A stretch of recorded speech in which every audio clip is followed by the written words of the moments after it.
Good morning, my brother and friend, Brian Rock.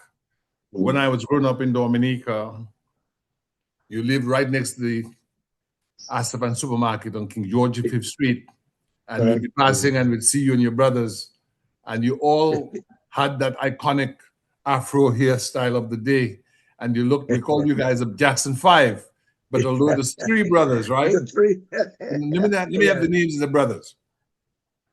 Who? Let me have the name. Cedric, that's my older brother. Me, Brian, and then my younger brother, Eden. And Cedric, Cedric, Brian, obviously, Brian, and Eden, Eden. Exactly, like the Garden of Eden, yeah. So the question arises, who's Brian Rock? And I just got a little bio I'm going to read out here.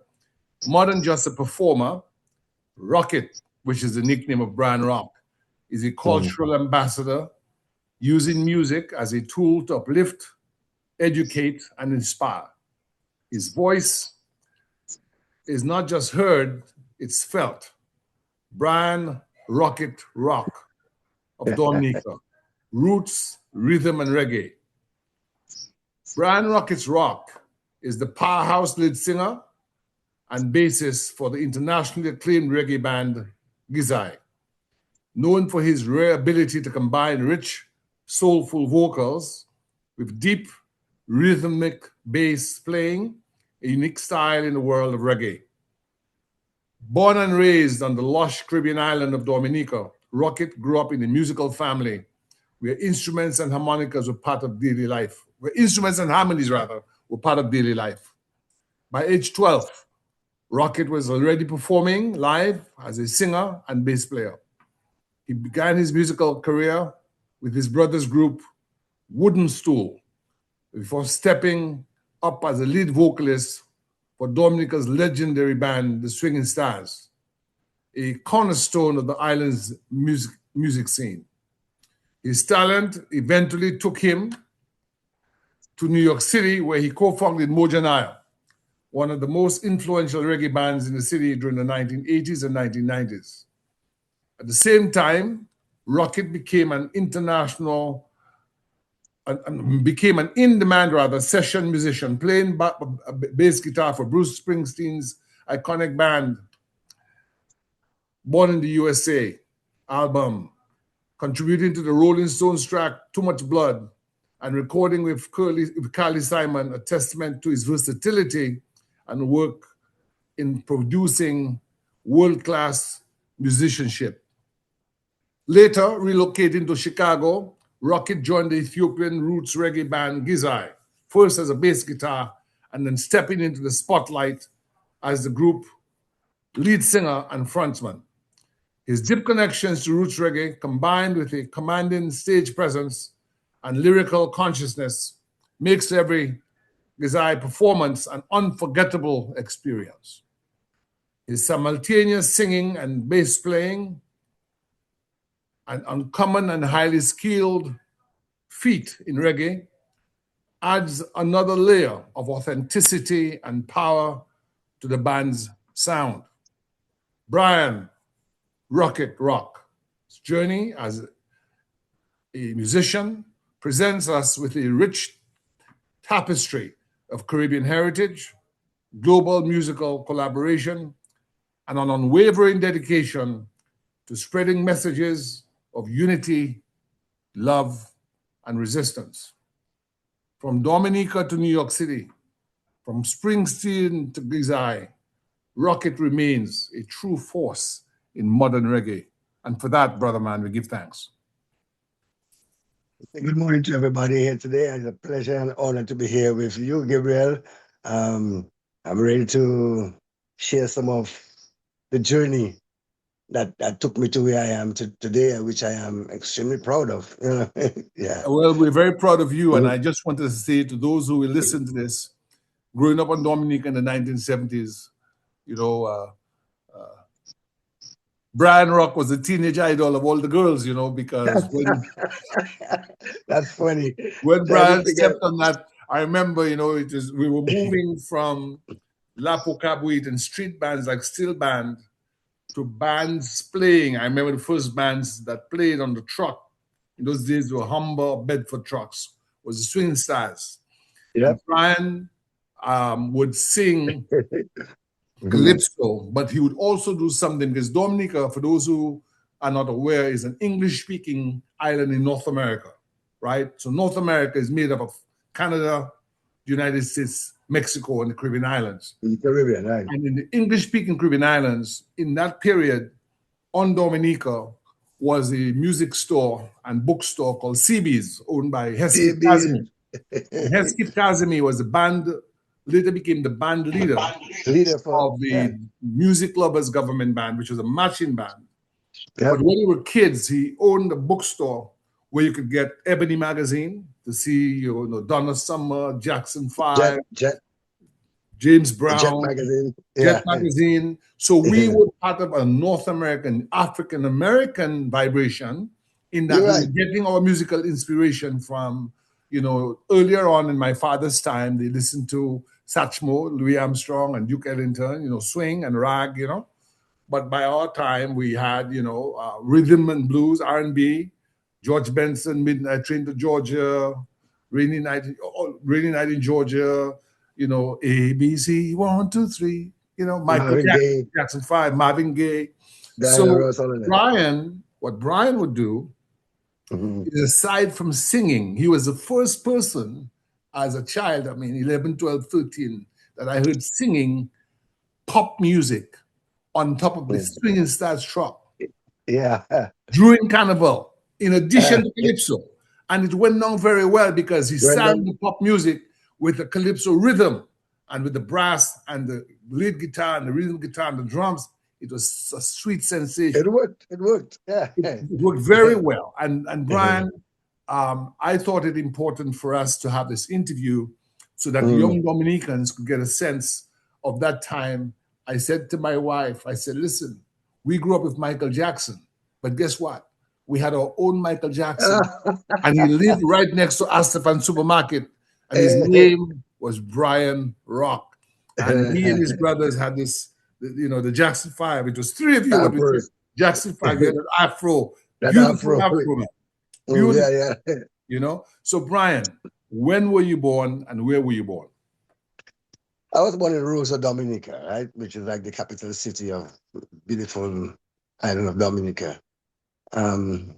September 6th in the 50s, 57. So I'm a couple of years older than you. And, life was really wonderful because there was a kind of togetherness among the people. And you talked about CBs. And as a young musician growing up, you always interested in the new music that was coming out. And I remember my friend, Conrad German, we used to call him Sweetie Head or Wings. He worked at CB's, and any new songs came out, he would call and say, hey, Rocket, we have, Ohio players is in or whatever. So my interest in music was from birth. Really. Yes. And plus, my sisters used to be in the choir in church. And I was too young to join the choir, but I still when you say church, man, what church are we talking about? The Catholic Church. The Rosa Cathedral. The Rosa Cathedral. No, they were in the choir, but I was too young to join the choir. So when they would rehearse, I would go and hide in a corner and rehearse with them without anybody knowing. So it's been a passion of mine for years. And that's where I am now.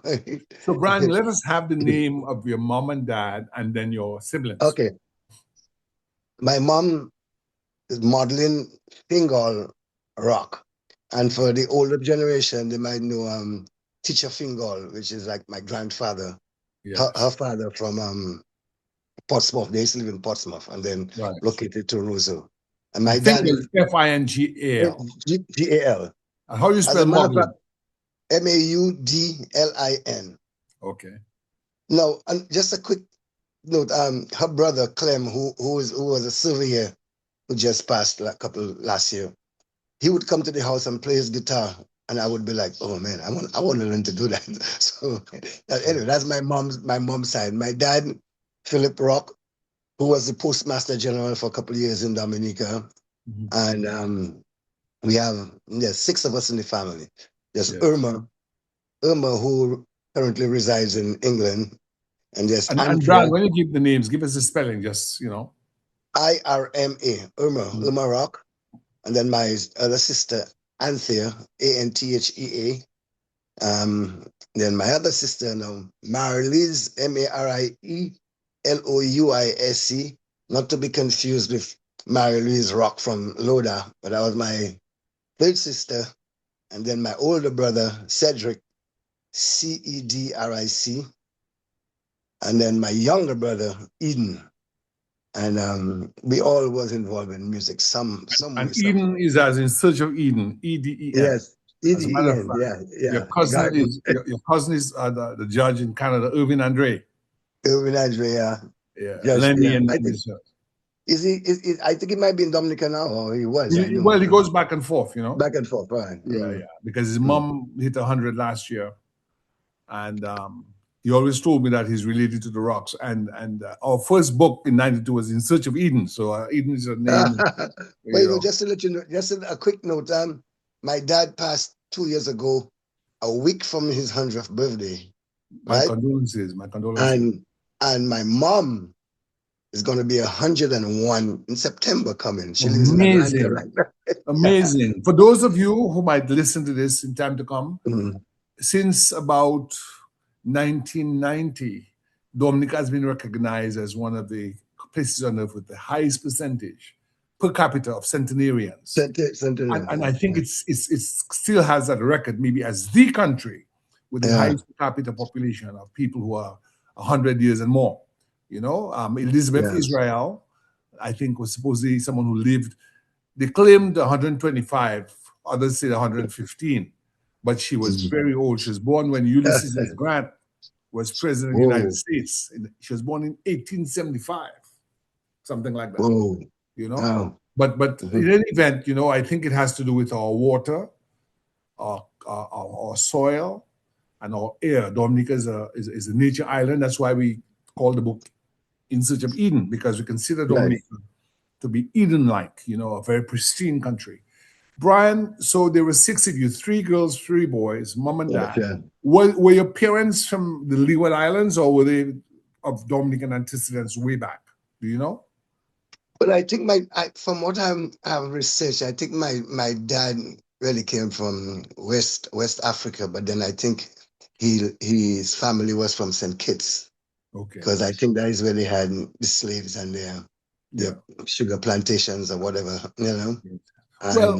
Well, let me just say this. Let the record reflect that I believe most Dominicans, the majority of Dominicans, trace their primary root in West Africa.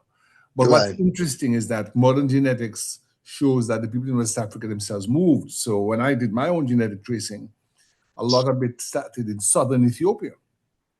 Oh, okay. Yeah, and then they came down to Kenya, then they went across to Central Africa, and then West Africa. So they show you the track. But most of the West Indians come from West Africa because that's where the slave trade enslaved Africans during the rise of the sugar economy. The Europeans like Britain, France, Spain, they went Portugal, they went to West Africa. This is like what is now Angola, Nigeria, to kidnap our forebears and bring them over to work on the plantations. Of course, we rose up, and in many places like Dominica, there were rebellions, and in time, we got our freedom. As a result of that rebellious spirit, coupled with progressive folks in England like William Wilberforce, seeing that this was a system of exploitation that was unjust. So that is the root. But I just asked a question because Rock is an Anglophone name, and a lot of Dominicans have Francophone names like Dejean, Pierre, Jean-Baptiste, Toussaint, Dejean, Labassière. So in Dominica, there are people whose roots are in the more Anglophone Leeward Islands, like St. Kitts, where you have Christian, you have Rock, you have Williams, you have Lawrence, and so forth. That's why I asked that question. Yeah. Okay. But let me ask you this. What was it like, Brian, growing up? Tell us a little bit about your family's internal dynamics.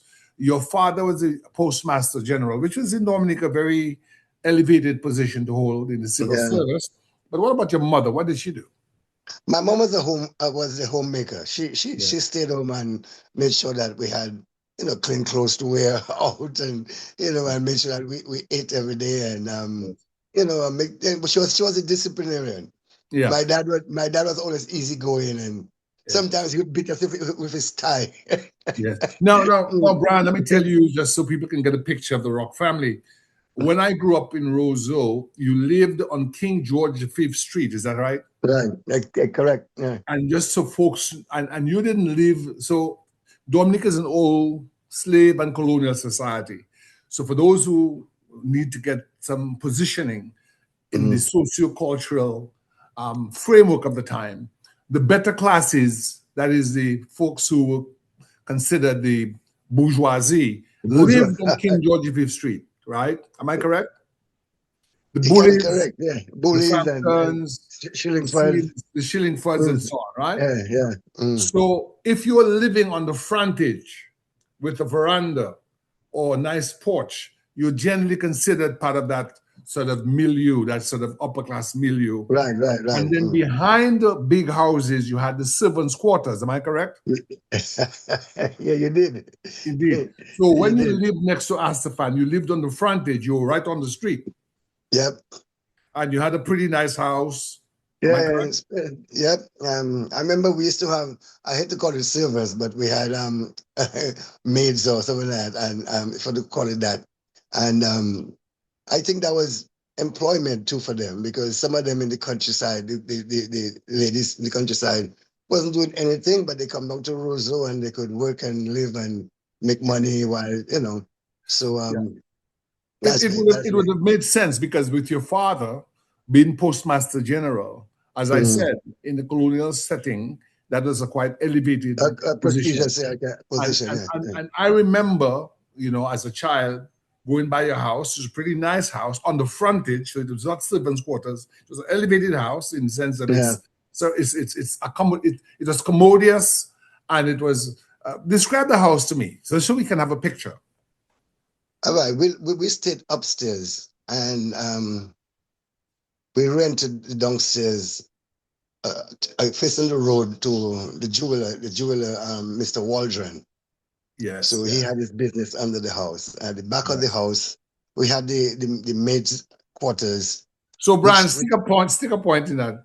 I hadn't gotten to that part yet, but you're confirming what my understanding of the architectural setup was. Of how it was, and then eventually we turned the maids' quarters into the band house. That's where the music journey really started. Yes. And I'm so proud for.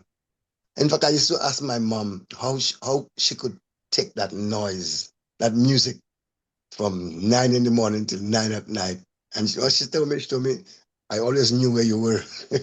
Indeed. And so if you're coming down from the Botanic Gardens or Valley Road down towards the sea, when you pass the Astafan supermarket First of all, you were at the police station. Yes. And then Astafans. Right. And then there was Mr. Blanchard, and my house was a couple of doors down. In this big house.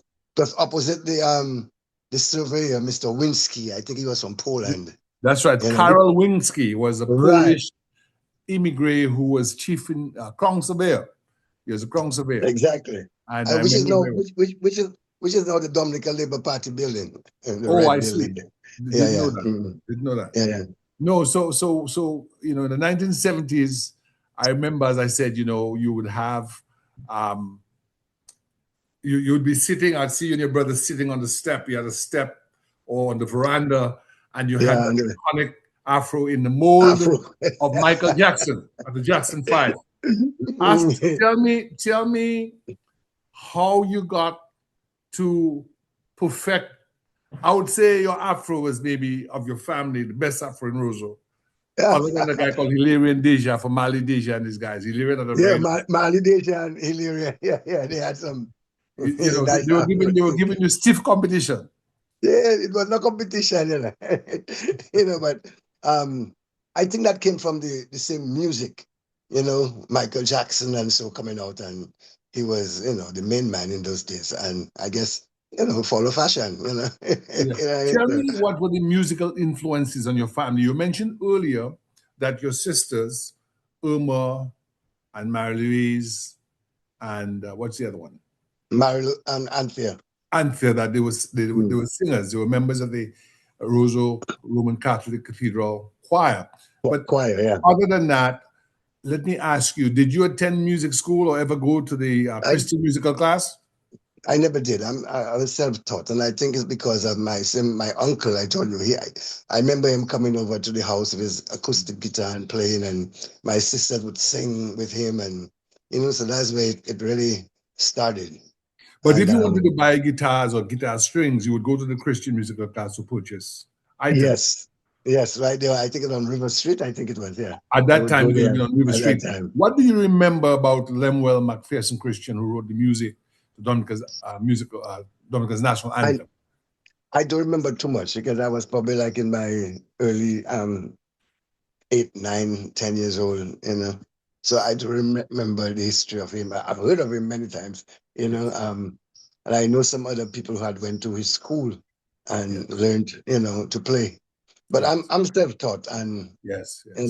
But you go to buy equipment, to buy supplies, like if you're string busted and stuff. Like string bust and little stuff.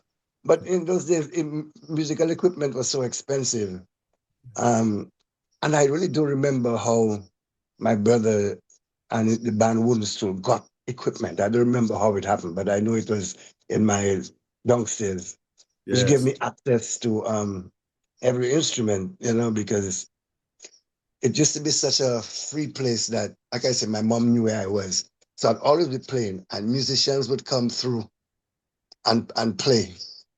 And if they needed a drummer, I would play drums. They need a guitar player, I would play guitar. They need a bass player, I would play bass. So I got to learn to play all the instruments.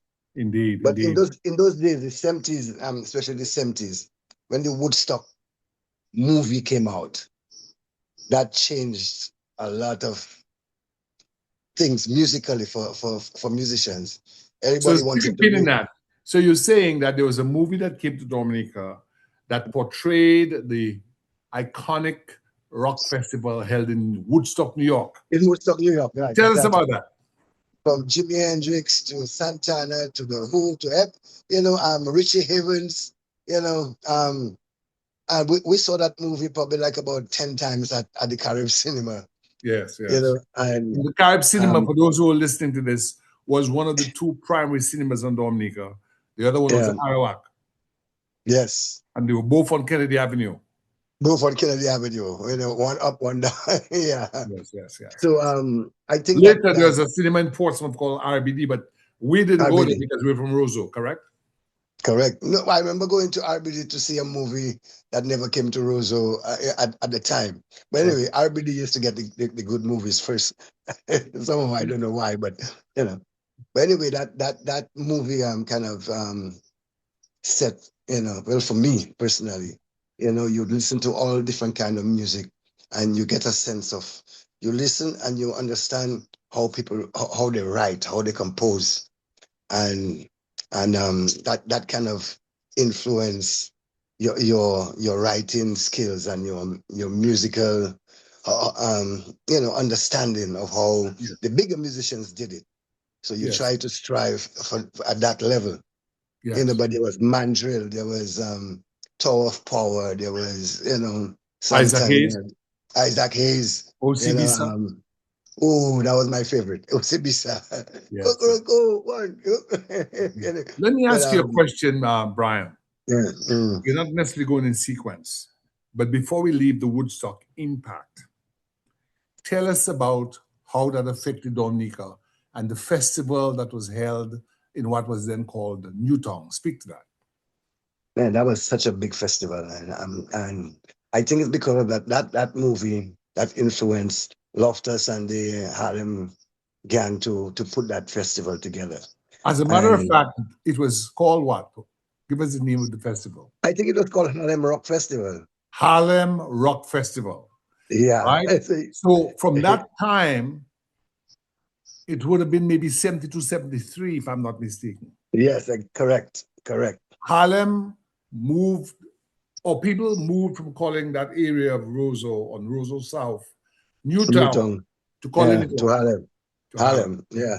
And Yeah. that was further enforced or reinforced by the football club that was called Harlem Club called Rovers.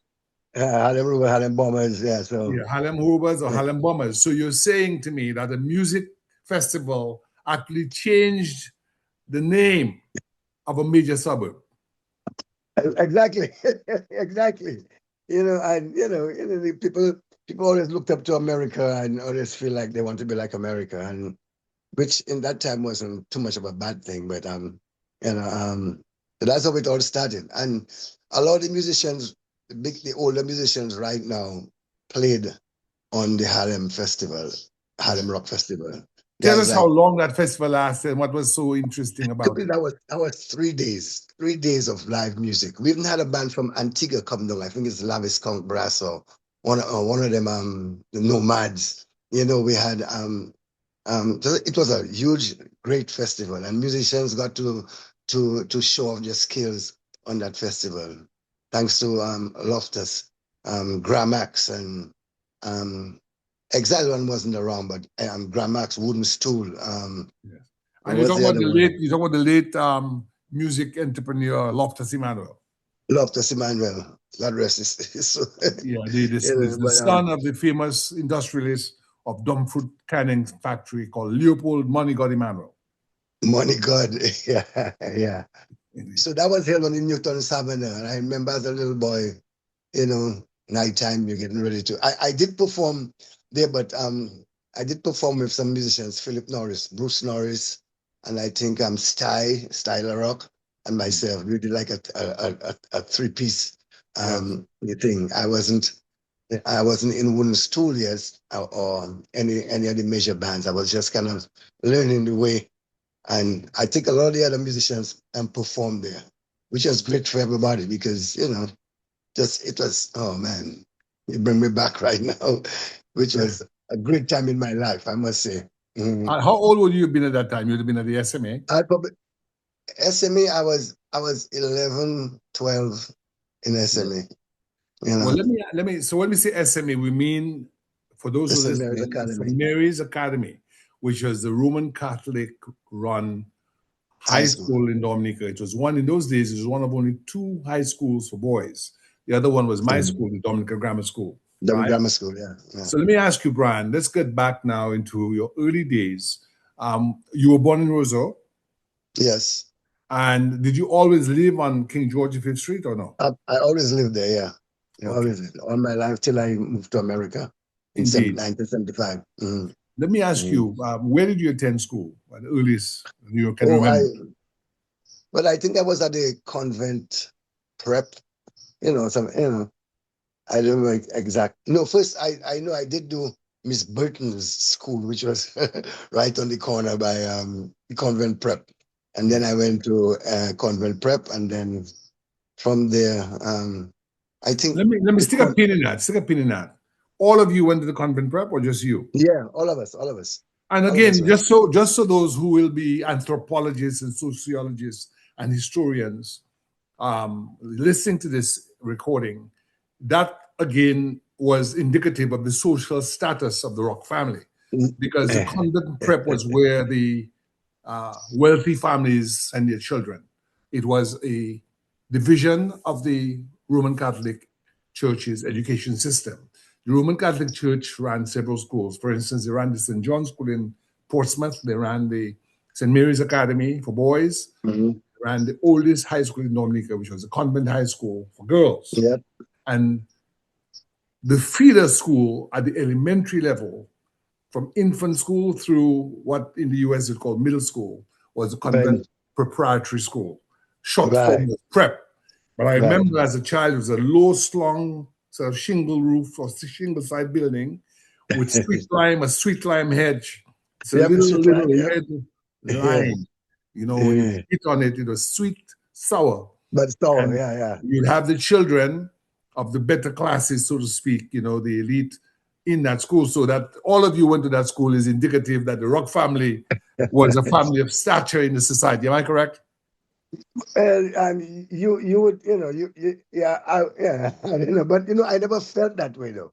I Yes. never felt I was, in that position or anything. I No, just no, know, you're a you child. know, And as a child, I mean, you're not involved in social analysis. yeah, I But, wasn't in but there. as you grew up, you could understand As the you grew up, difference. but the thing that which is kind of different for us was that, like, the bullies and the Framptons and the Shillingfords, they are very what we call lighter skinned people, whereas with us we were more dark skinned. So that's Yeah, why that's probably I right. never considered So it's myself important as for those who are sociologists and historians and anthropologists to understand what was happening in the Caribbean at that time.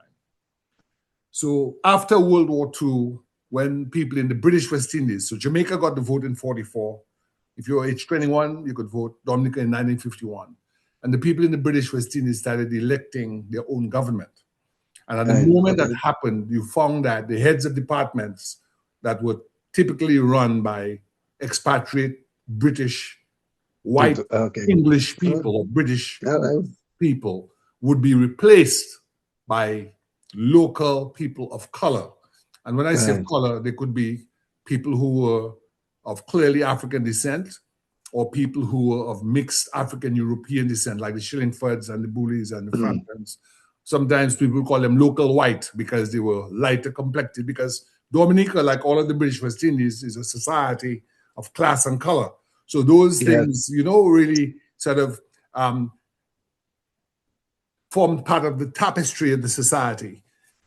So you were at the convent prep and you stayed there. Did you take the common entrance? Yeah, and I took the common entrance. That's how I ended up in St. Mary's Academy, Yes, yes. because I always been a smart dude, but music was always my passion. So Okay. I did the test, not even thinking I would pass, and I passed. So I started SME at 11 years old, which Yeah. was pretty kind of young, because some of my friends now, who was in same form with me, or class form, whatever you want to call it, they are 2, 3 years older than me. Yes, yes. 11 So was a pretty, 11, it means that you're very smart. If you took it at 11 and passed, because a lot of people started at 12, 13. So at 11, right, you're on the young side. yeah, Yes, and yeah, in yeah. those days, were you at that time wearing the tie, or had you started using the shirt jack?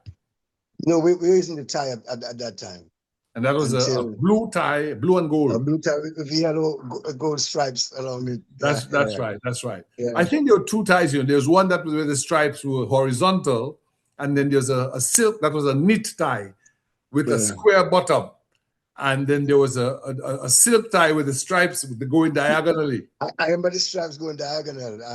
Yeah. That's the one I can't remember, but you Yes. know, White shirt, um, gold and white blue shirt, tie, khaki pants. yeah, khaki pants, yeah. Yeah. And And and the your shoes Christian have to be clean. and your Your black shoes have to be shining. shine, it have to be clean. Were you so? Yeah. That was during the time that the Christian brothers from Iona College in New Yes, Rochelle, New York, ran the school. yes, Yeah, tell us about that. yeah. Oh boy, I don't have too many good memories of the brothers, except that they introduced basketball and sports and stuff like that at SME, which kind of was cool, because but there was a brother called Brother Estrada, and this guy was such a disciplinarian. He always wanted to cane, and that is how I got thrown out of school, third form, because I decided I wasn't going to get a caning from him. I didn't know that, Brian. Tell me about that. So it's like me and this guy had a little fight, and at recess, and Brother Estrada took me into the office and whooped me with his little rubber, like a rubber thing. And then going back to my class now, I'm looking in the window to the class where the guy I had a fight with. I was telling him, "Hey, on recess, I'll be good for you," because And then Estrada saw me and called me back for some more, and I was like, "Not gonna happen." So what? So You the ran guy, away? I left. Yeah, I left school. No, I got expelled. Okay. So that's why I kind of felt bad that I could have done so much more if I had stayed in school, because I think I had the brain, but things happen for a reason, and So music when was you always. so what year are we talking then? We're talking about 74, Okay. 74 or so, yeah. Okay. Um, So when you left school, what did you do? well, just to give you a quick story, I remember my brother's band, Wooden Stool, was rehearsing in my downstairs. Now, Jimmy Cliff, a big reggae star, had come to the Ararak Cinema, and there was a matinee show. You know, they have a matinee show for the children and a night show for the older folks. And I went to the matinee show, and I was so impressed by Jimmy Cliff that when I came home, the band was rehearsing, and I took the mic like Jimmy Cliff and started to sing. And then I was hired that same day. Okay. So anyway, when I left school, that's when I became more involved with the music and Wooden Stool, and became the singer. And I wasn't playing bass or anything, I was just a singer. Amazing. And then Amazing. a couple of years later now, Fitzroy and Julie and Cookie, they decided they were going to Guadeloupe to form the band Exile One. Yes. And when you say Julie, you mean Julie Morillon. Julie Morillon, yeah. And when you say Fitzroy, you mean Fitzroy Williams. Fitzroy Williams and Oliver Cruikshank. Yes. And Vivian Wallace on bass. And so anyway, they were going to... And Kremlin Fingal was part of that? Well, I got to give you the story on Kremlin because which is my uncle, by the way. Kremlin is my uncle. But anyway, they decided they were going to go to Guadeloupe I was probably like 13, 14. And they felt bad in leaving me in Dominica, and they went to Guadeloupe. So I remember Fitzroy and Julie coming and begged my mother to let me go with them to do Exile One. So I was there with them in the early days, you know. So stick a pin in that. Are you saying to me, Rocky, that your mother allowed you to go? Yeah, she allowed me to, because I wasn't doing nothing in Dominica. I left school, and I probably she noticed that, well, music is really my passion, and probably she should try and let me do one. But anyway, I went over and we decided the Exile One thing. Now, in those days, we used to rehearse on Les Vikings instruments, which is another big Kalas band in Guadeloupe. I think Gordon was the singer. So because of Gordon, we got to be rehearsing on their equipment.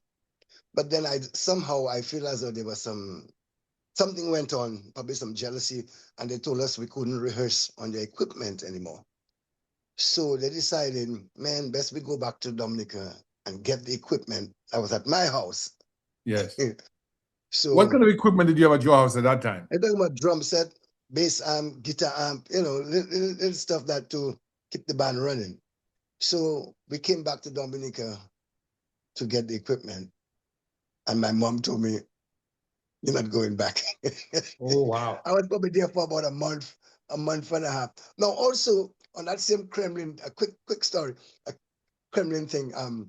When we were going to the airport to go to Guadeloupe for the first time, Kremlin saw us. He was working on the road. I think he's a welder, so he was welding. So he was like, "Where you guys going?" We tell him, "Hey, we're going to Guadeloupe to form a band." And Kremlin was like, "Hey, look out for me, I'm coming. I'm gonna come." So one day we're in Pointe-à-Pitre, Bastille, one of them towns, and we're sitting at this restaurant. And here we see him, Kremlin, coming with his I never forgot, a little red Puma, the Puma for sneakers, a little red Puma bag. Yes. Looking for us. And anyway, so, yeah. What did he play? What did Kremlin play? Kremlin was a trumpet player. And he's my uncle too. So you see, the musical genes was in all of us. But anyway, did Kremlin also play for the Music Lovers band? He played for Music Lovers, and he also played for Swinging Styles. Okay. But anyway, is he alive, by the way? Yes, Kremlin is currently in New York. Looking good too, man. He hasn't aged a bit, man. But, but yeah. So at that time, my mom told me she wasn't going to. So of the Exile One people, you had Gordon Henderson, Fitzroy Williams, Julie Morillon, Oliver Cruikshank, Kremlin Fingal on that famous album where they have dashikis and sandals, right? So the only one who has passed away is Oliver Cruikshank. And Fitzroy. Yes, and Fitzroy. Yes. Yeah. Yes. And the souls rest in peace. Yes. Yeah, it so happens now the trombone player who came in later, Exile One trombone player, is now my trombone player in Chicago. But amazing. What's his name? His name is Frankie Winfield. He played trombone for Exile One for years. Where's Frankie from? He's from Trinidad. Okay, yeah, I see. So he currently plays with me. But that, to continue that story, my mom wouldn't let me go back to Guadeloupe with the guys, and that's when Exile One just blew up after that. You know, because so a little again, you would have been one of the original Exile Ones. I would have been there, but I think that, you see, Gordon is such a good writer and business guy. He was more experienced than the other guys, and I think that it happened how it was supposed to happen. So there's no regrets or anything, because but also right after that, my mom wouldn't let me go back to Guadeloupe. I got a call from Norman later, the leader of Swinging Stars.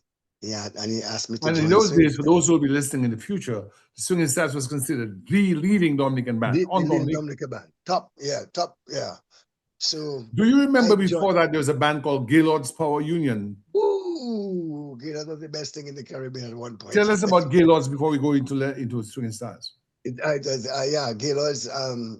Well, you see, they were original band that they would write their songs and record songs. So they got to be known all over the Caribbean, Antigua. And that was Brick. The lead singer was Bricker. Bricker. What was Bricker's full name? Do you remember his full name? I know he's a bassist from Castlebrooks. Yes. What's his name, the man? Lord Bricker. Blah, blah, blah. I remember his name. He used to be a Calypsonian as well. Yeah, Calypso, Lord Bricker. Then there was Bingo, who Bingo was also Calypsonian. You know, was Bingo Casimir or Geist? No, Geist was the bass player. Okay. He was a bass player. He lived in England. He passed on as well. As well as Starrett Francois. Starrett Francois was Dominica's Stevie Wonder. So or Ray Charles, because he was a blind pianist. He could play the piano and the harmonica. Yeah, and he also passed too. I was looking for him one time. I knew him very well, Rocket, because my mom was the director of the workshop for the blind. So he was a member of the workshop, and they had a little musical group there that my mom helped form. And so she's the one who introduced him to Breaker, because her family is Banis. Right. You know, her family, my mom's family from Castlebrooks is Banis and Austria. So she knew Breaker and his people. Yeah, but so you know, there was Breaker, and their live performances were so outstanding. You know, I really looked up to them and how they presented themselves, and you know, but yeah, I joined Swinging Stars, and which was great for me as a young boy. You know, I learned from the best.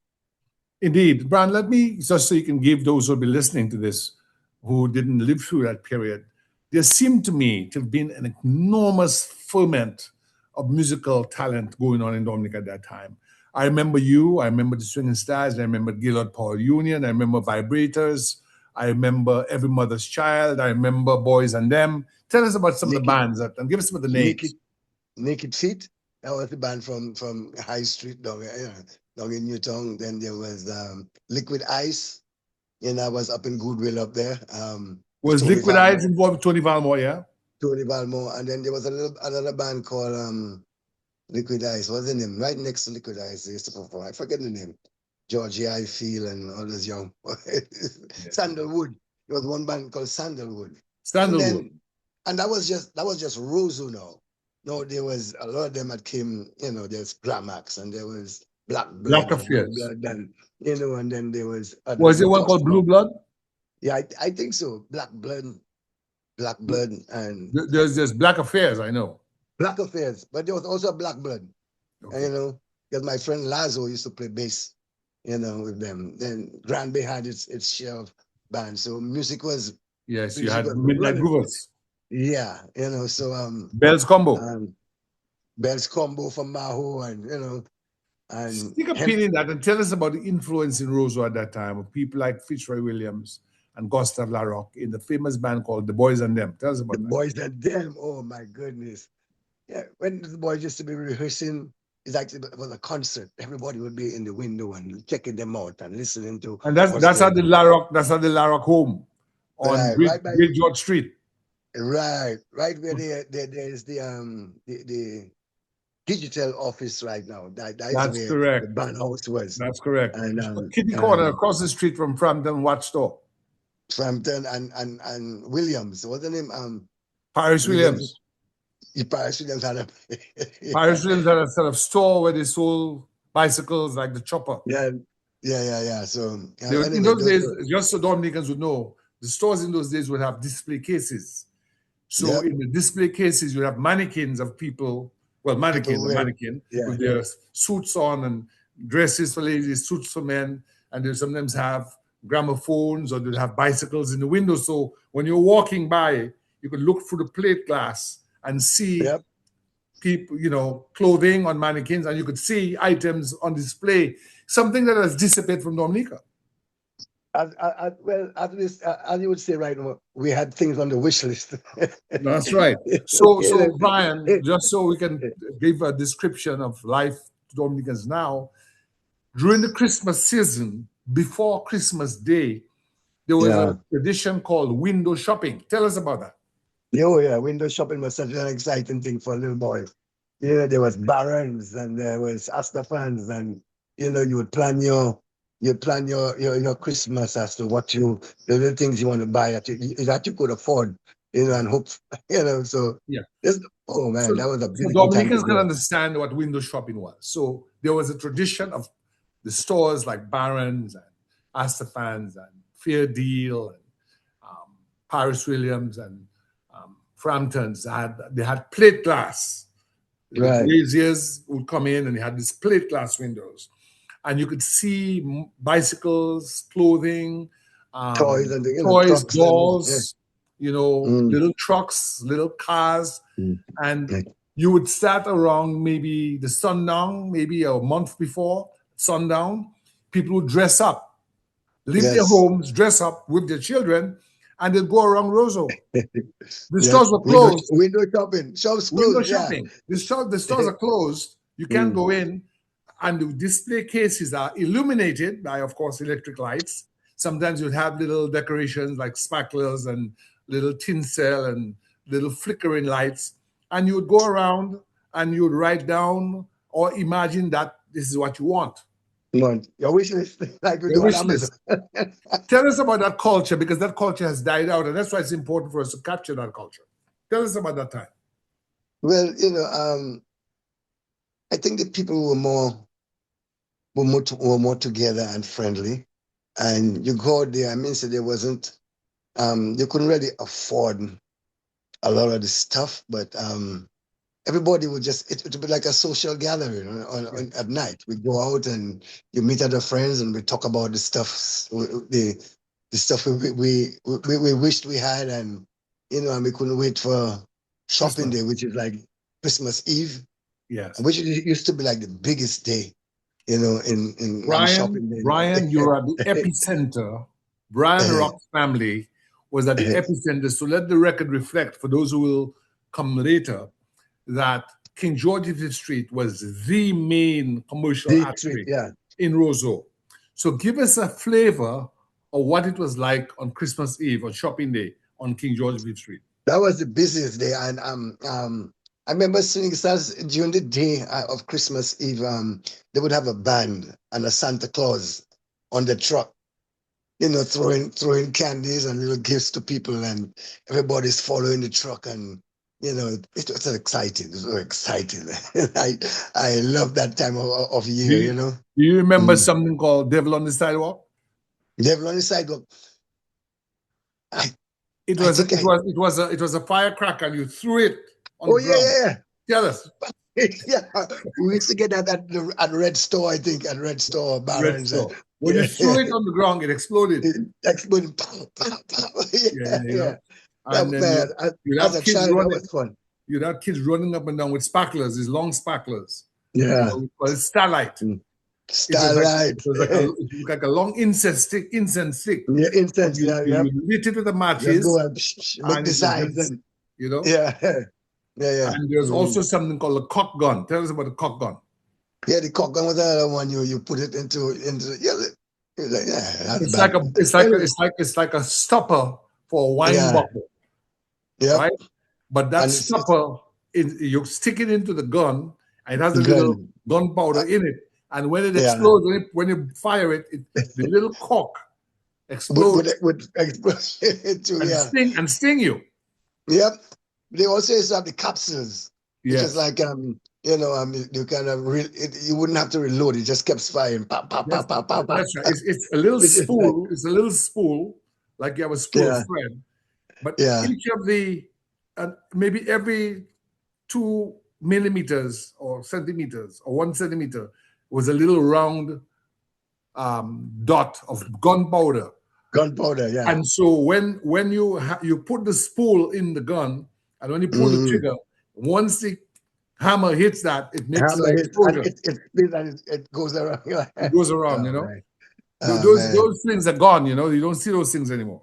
Yeah. But which is, I guess now you're seeing the real ones, no?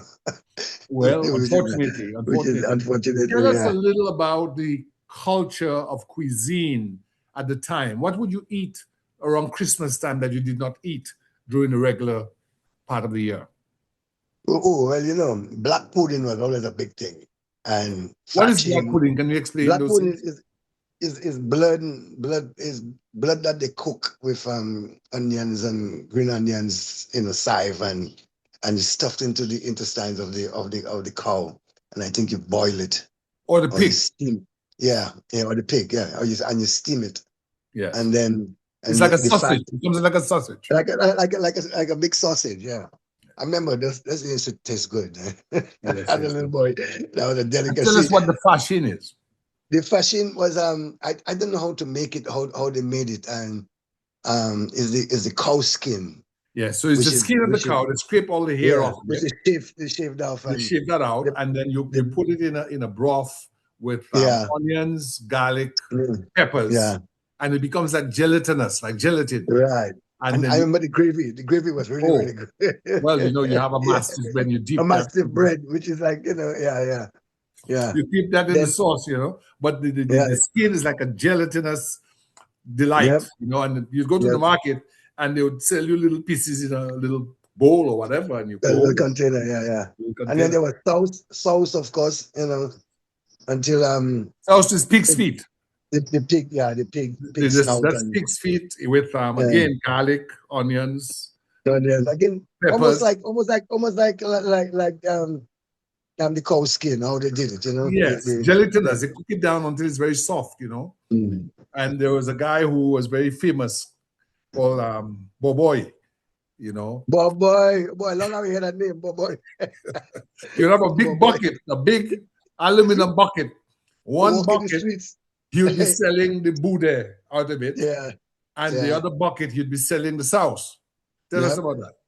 Or the fashion, maybe you'd have 3 buckets. You'd have sauce, Yeah. you'd have fashion and black you'd have pudding. black pudding.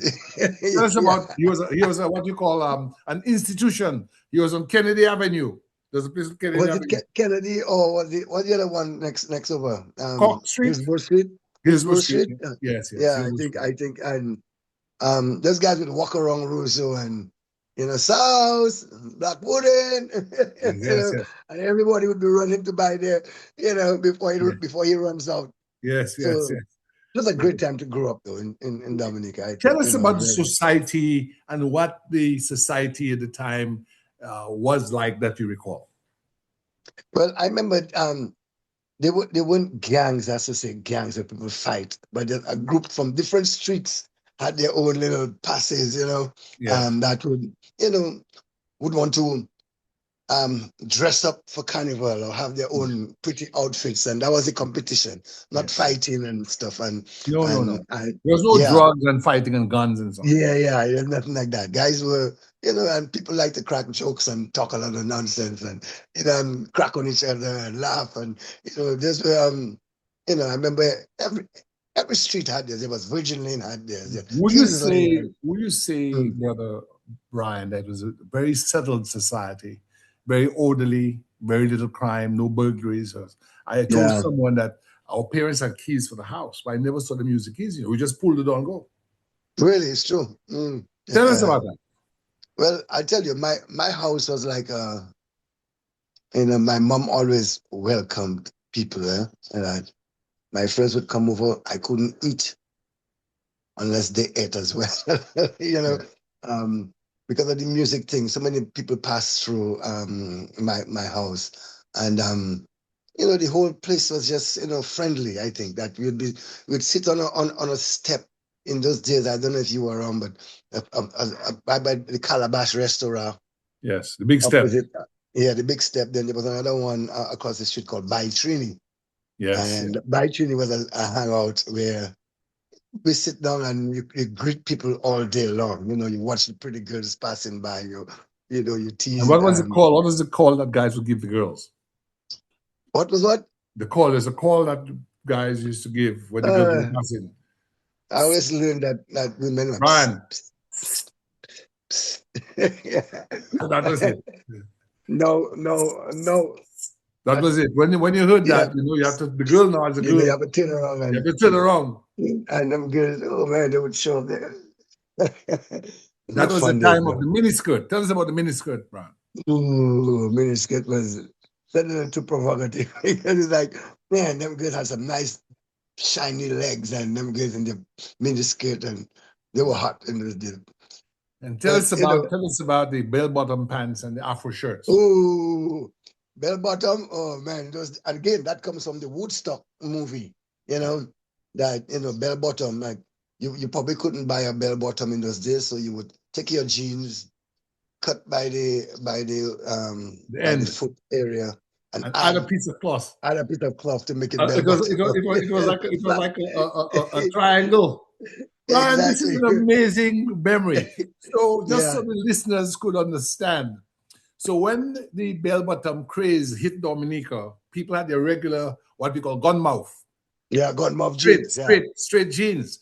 So for those who couldn't afford, because in those days things were not as, maybe money was not as available, you would go to a tailor. There would be tailors and seamstresses in town. And they would take a triangular piece of cloth and cut the side of the straight pants and add that triangle to make it flare. To make it flare. Yeah, and you had your bell bottoms. So carnival time, oh boy, everybody had their bell bottoms, and you know, everybody playing hippies. That was fun. What was the role, Brian, in those days of the Roseau River, which ran through the city? And give us a sense of the size of the river compared to today. Well, you know, growing up, I think when I saw the river for the first time, I went back home in 13 years. Even like the roads seemed so much smaller than when I remember growing up. And I guess the rivers too. But the rivers are a big part of our lives growing up. It's like for me, like I'd go to school. In fact, in the morning, go in the Windsor Park, play some kind of sports, football, cricket, or whatever, and then run to Underpower, which is a certain there's a big sport. It was right below, so the listening audience understands. There was a power station at Elmshall, and right below the power station where the University of the West Indies open campus is now was a huge pool, green pool.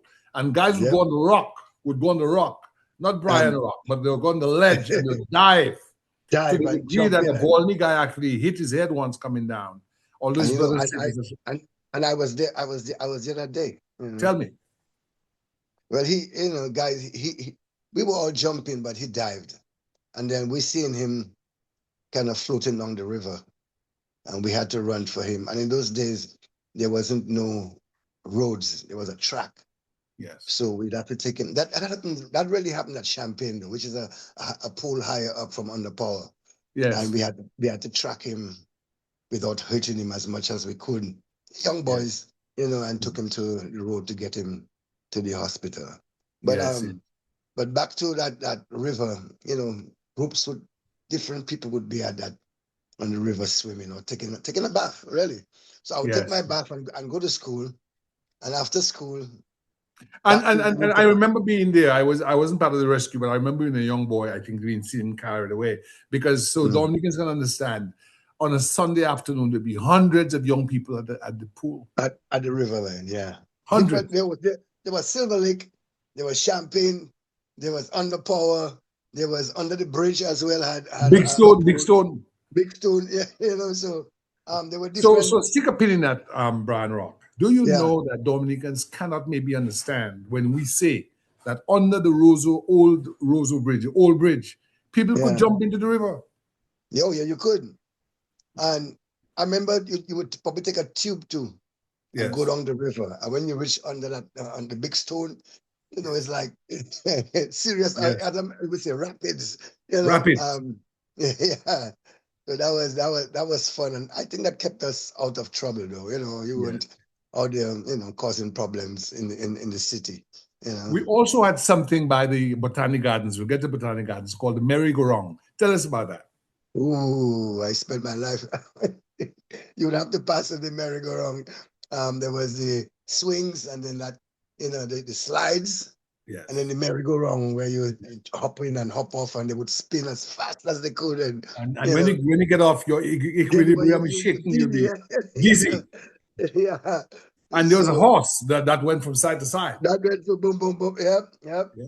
So that was a great time to be, So to in be Roseau growing of up. our childhood, you had the river system with Mm, Champagne, Underpower, Silver Lake, Big Stone. yeah, You had the merry-go-round, which was a playground with very yeah. solid metal swings, Mm. horses, and those things. There You was the had the Windsor Windsor Park. Park. I'm sorry? It's really Windsor Park. Everybody had access to the Windsor Park. You had the Yeah. Windsor Park. So everybody Mm, had access to play soccer and so on. And then you also had the Botanic Gardens. Tell us about the Botanic Gardens. mm. That was the most beautiful place. I remember, like in school, when you have exams, you go find a little spot in the Botanical Gardens and study and take your notes, and it was just so beautiful. Or you go hiking up to the big cross in Mount Bruce. There was a 100 path steps? there. 100 steps? Yeah, no, I think it's no, it was it 35 steps? I think it was in Something like 35 that, but there was a step Yeah, going up. a step going up, yeah. And there was also And places that is a for step going up from the gardens to the cross at the top. to the cross up there, yeah. Then there was this bamboo house which was used for romantic getaways, and Yes. and Yes. in the So if afternoons you I had a remember. girlfriend, you go to the bamboo house. Oh yeah, to be And nobody would see when you're kissing. yeah, exactly. Now also I think which is also a great thing is that in the afternoons people would take walks, walk through the gardens, which you hardly see nowadays, Yeah. and So on Sundays in particular, you would put on your Sunday Sunday. best. Your Sunday best. And if you had a dog on a leash or whatever, you'd walk through the gardens. People would stroll. Yep. I remember when our little sister was born, we had a pram, and you go, if you'd see people strolling through the gardens with their babies in a pram. A pram is a baby stroller. We say pram Yeah. in the British system, but here they say stroller or baby carriage. And you'd go through with your nice clothes and so on. So Yep. you had that kind of society that was very, very organized, very Mhm. settled. Tell us about the cinema culture that you remember and the culture of rushing, what that was. Ah, boy. Well, Pitt was the cheaper. It was the cheapest place to go to the movie house, and to get in used to be a fight. And I was too young to go through that. But I was privileged because my aunt ran the Carib Cinema, so I would get to go into that other section called house or balcony without having to go through Pitt. But Because Pitt was a narrow tunnel. a narrow place, and And tell us what people would do to get in there. man, them guys would fight and push, and and some guys would, the stronger guys would block the way, and let their people come in, let their friends come in. Or Yes. some guys would climb over people to go into. Oh man, it was I mean, crazy. Brian, when I remember those things, I shake my head. They would take younger people, younger boys, maybe girls too, 7, 8, and they would push them on top of their Press heads them on the top to get them in. to get them in. It was amazing. And it was seen as a sort of fun ritual, It was very ritualistic. It was like when you get in, when you go through that. you feel good. I remember one time I almost died though because I got squeezed in my neck, man, trying to get in, and I couldn't breathe. But that was fun. It was still fun. And So you leave the SMA because you didn't want Brother Estrada to kill you. You get in with Exile One, and now you're with Swinging Stars, singing as your lead singer. Tell us how you began to blend pop music at carnival time, because that's one of the things I remember about you very much. Well, the thing about it, there was also Philip Hosford, who is, I think, still an active singer Yes, for it's still some of active. that. Yes, I saw him last year. All right, and like I said, I grew up. I was obviously I was the youngest guy in the band.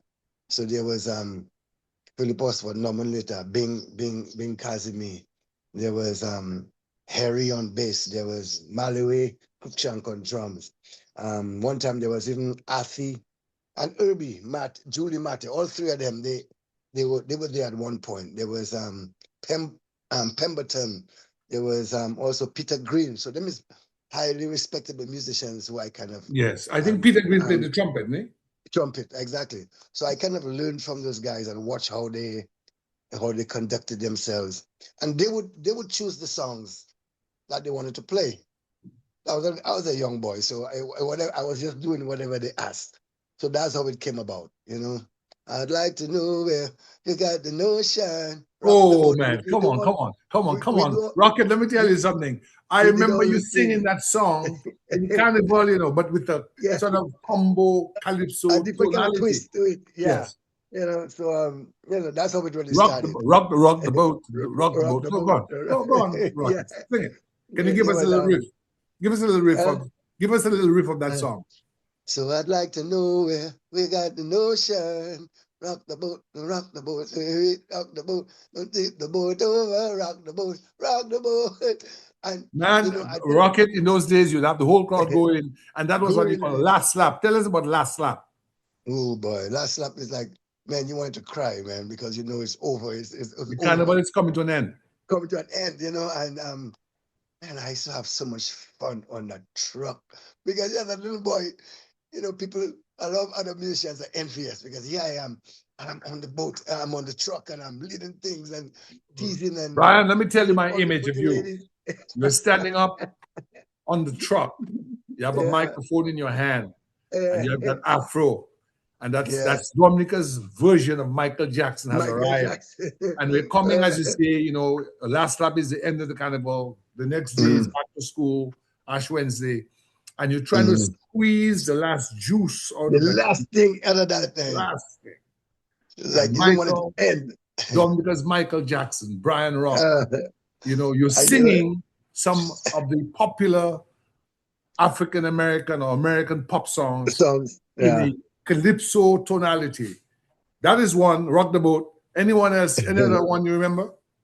Which other one, man? I remember one time we used to do it's a holiday. It's a holiday. Right. I remember that one very well. There's an Antiguan steel band called the Harmonies. Yes. They played that. Oh, yeah. You never forget that, man. It's a holiday. In fact, there's an Antiguan DJ I know in Minnesota, and he was one of the musicians who came down to Dominica with that. Yeah, so you know. I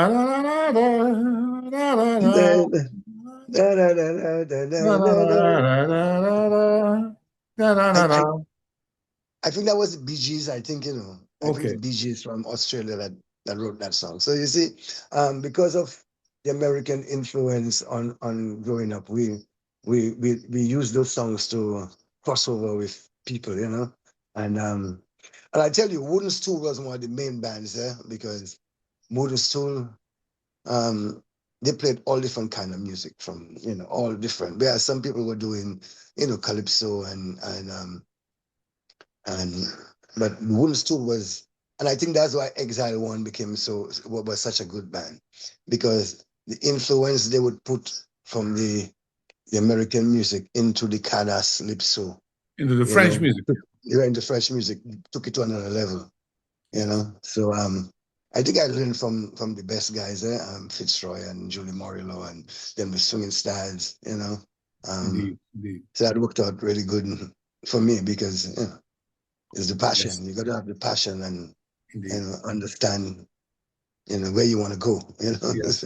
What was the influence of Ebony and Jet and the fact that CB's also had the record store in town. It had LPs, and tell us what an LP is, what a 45 is, and Ebony Jet. Go ahead. Well, you know, they influence us a lot with even like the dressing and you read about other black artists and performers and you know designers and that taught us a lot. Yeah. But I remember the records. Like when you'd buy a record, you'd read at the back of the record to see who are the musicians and you know so you got to understand. Well, for me, that's what I did. I don't know for the other people, but you know, you buy a record and want to see who's playing on this and who's the trumpeter and who's the drummer. And probably the next album, you might say, hey, this is the same drummer from that album. So that influenced a lot of our movements in terms of trying to emulate America. You know, yes, which I'm not sure if it was a good thing, but it worked out anyhow. It worked out. So how did you aside from before telling us about your travel to the States and becoming a reggae artist, tell us about just Carnival, because Carnival is where, to me, in my time, you made your name, because it is the biggest festival of the year. Yes. Tell us about your role in Carnival and how you would prepare for Carnival and how you would choose the songs that you sang.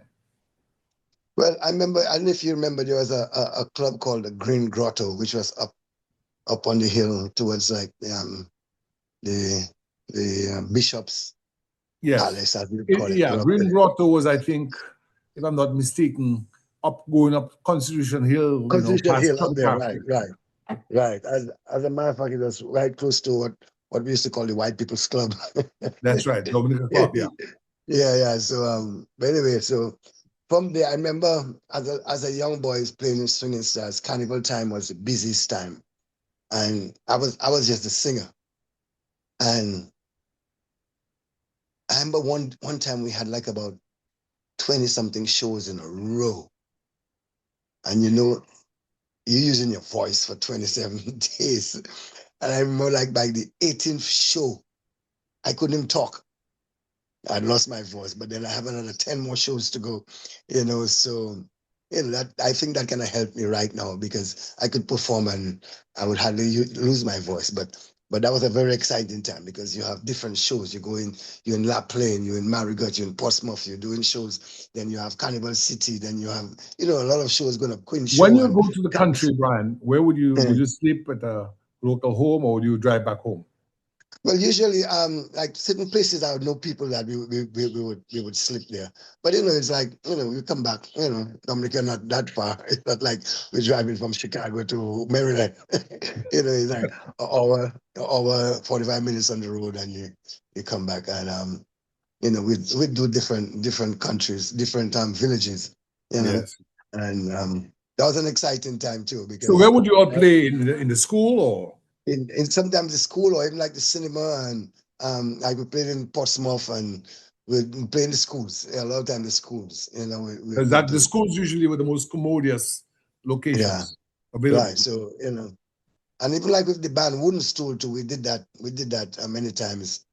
But the Swinging Stars, we used to do it, and I remember my friend Marcel Cruikshank, who was a drummer. He used to ride a motorbike, and he would always ask me to ride with him to the countryside. In those days, there was also a Dominican bike club called Easy Riders. Easy Riders, Warren Ito, and those guys. Herbie Shillingford. Herbie Shillingford and those guys, yeah. In fact, someone told me that Warren passed away recently. Warren too, and Herbie too, I heard, Oh, I'm not sure about Herbie, but yeah. Herbie, I think Herbie did. And Marcel did, so. Yes. We've been you would have these big BSA motorcycles. But guys with some of they call that, according to those guys, they modify it, and sometimes some of them, like I think Herbie made his into like a trike. Yeah, they got the big handles, just like because some of them, like Herbie, they'd gone to the Dominica Grammar School Tech Wing, so they learned welding. They learned welding and the mechanical engineering, so they could modify things. Because when I was at grammar school, I was telling someone, Georgie Ifield and a couple of the guys, they actually made a car. They took different parts and made a car at the school. And they were driving around, the car had no body, just the chassis and the engine and the steering wheel. Yeah. Hey, them guys I were mean, it's brilliant, amazing what man. we were able to do in Dominica in those days at school. You see, when you had the opportunity, you'd use it, you know. And but right now, I think people do have that. Like we can't compete soccer wise, football and cricket because it was accessible in the Windsor Park. Guys would just come and play games, and you get to. But I remember we used to have some serious competition between SMA and grammar school, Oh be it yeah, be it track and field or football, basketball, cricket. yes, Yeah, yes, yes. That that was was you great, know man. Good that was competition, great. but yeah, That was great. I mean, I remember Sports Day was huge. that was Um, huge. what house did you belong to at your I school? was I was with Ignatius in Ignatius. SMA, Yes, Saint yes. Ignatius. Did you play any sports? Yeah. Man, I was such a good football player, man. But again, music took my life over. It's like, Yes, you yes, know, I was a good soccer player, football player. I play football every day. Some yes, guys would wake me up 6 o'clock in the morning. Rocket, come on, let's go, man. We in Windsor Park playing football, and then yes, yes, after school at 1 o'clock, you go back. And another thing I used to like, and which was a great thing in Dominica, we used to have night study. yes, Um, yes, Night study. So after school, you could go and do what you have to do and hang out with your friends. But then nighttime, you have to go to night study, which is a time where you like you go for 2 hours from in six school and o'clock to 8 o'clock, something like that. you do your homework. And there's Yes, a monitor, as we call it, a monitor in charge to make sure yes, the yes, place yes. is I'm quiet not and sure whether grammar school had it, but I grammar school know didn't have it. I think it was primarily SMA. SMA, yeah, we had that, which is like I think was the best thing. And it's Yeah. like after school instead of you go hang out with your friends after school I'm because not too sure you you remember our older brother Wells of Christian, but he used to go to night study with fellas like Emmanuel O'Black and these guys. Emmanuel LeBlanc, yeah, I see Mano. him when I'm down there. Yes, This guy, yeah, Mano. yeah. So Yes, which what I think was a great thing because people children needed a break from after you get from school to go back right into homework and thing. It's like you need a break to kind of free up your head and then go to homeworks, So I think at night now you go back and you settle yourself and you do your work, your homework and so that was a I good thing. also remember another innovation because we're a very warm country. Um, the grammar school, you go to work, I think go to school from 9 to noon and then come back at 1 to 3 or something like that. But the Mhm. brothers started the whole 8 to 1. 8 to 1, yeah. Which So is that, great then. yeah, because, and then all the other schools, all the other high schools followed it eventually. Followed up. Yeah, yeah, yeah. Because in the afternoon, when you come back after eating lunch, you'd be drowsy. Yeah, you're drowsy, exactly. So, you just go 8 to 1 and then school's done, and That's it. then yeah, yeah. Until the next day. Um, So we're coming to the United States now. How did you get to the United States? Did you have a family member who sent for you? no, as a matter of fact, with Swinging Stars, we did a couple tours, right? Where we went to Montreal, Toronto, we did St. Thomas, Tortola, a couple places we played. And, Labor Day in Brooklyn is always a big thing for Swinging Stars. And a lot of musicians use that time to go to America and never came back. Okay. But since these guys were the good friends to the family, I didn't want to be one of who would do that to them. So when I went to America with Swinging Stars for Labor Day, I found a school for me to go to, and they allowed me to come back on my own as a student. Yeah, I was a I see. student visa, and that is when I came to America. We played in New York, but I came back to Dominica and I left the year after because the school had accepted me.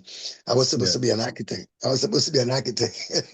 I went to architect school, but no, and that's where the Moja Naya came in because So was that school in New York, Brian? it was in New York, right on 57th Street and like 10th Avenue or something like that. I It remember was like going to a part school. of the City University of New York system or private school? Right. No, part of that University of New York thing, But no, it wasn't a scholarship. My mom was paying for me to go to school. And I found it hard for them to be, in Dominica, you have to convert that two or three times that money to put Yes. towards school in America. And I didn't want them to be doing that, you know. So that is where we formed the band Mojanaya, Yes. which I was using that now to pay my school fees. Yes. That How did you come up with the name Mojanaya? It's an African name.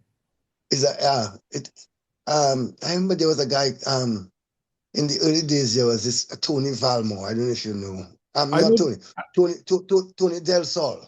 Yeah. I know if they were a Pupus Del Sol. Yes. No, but that's one of his children. Tony Del Sol was the manager, so-called manager at the time. His brother Michael was also instrumental in forming the band in Mojanaya. And they came up with the name Umoja and Naya, which means the purpose, unity. So that is how we came up with the name Mojanaya. Yes. But would you say at that time there's a lot of sort of Pan-African consciousness and consciousness? Yeah. Tell us the role that played in your thinking.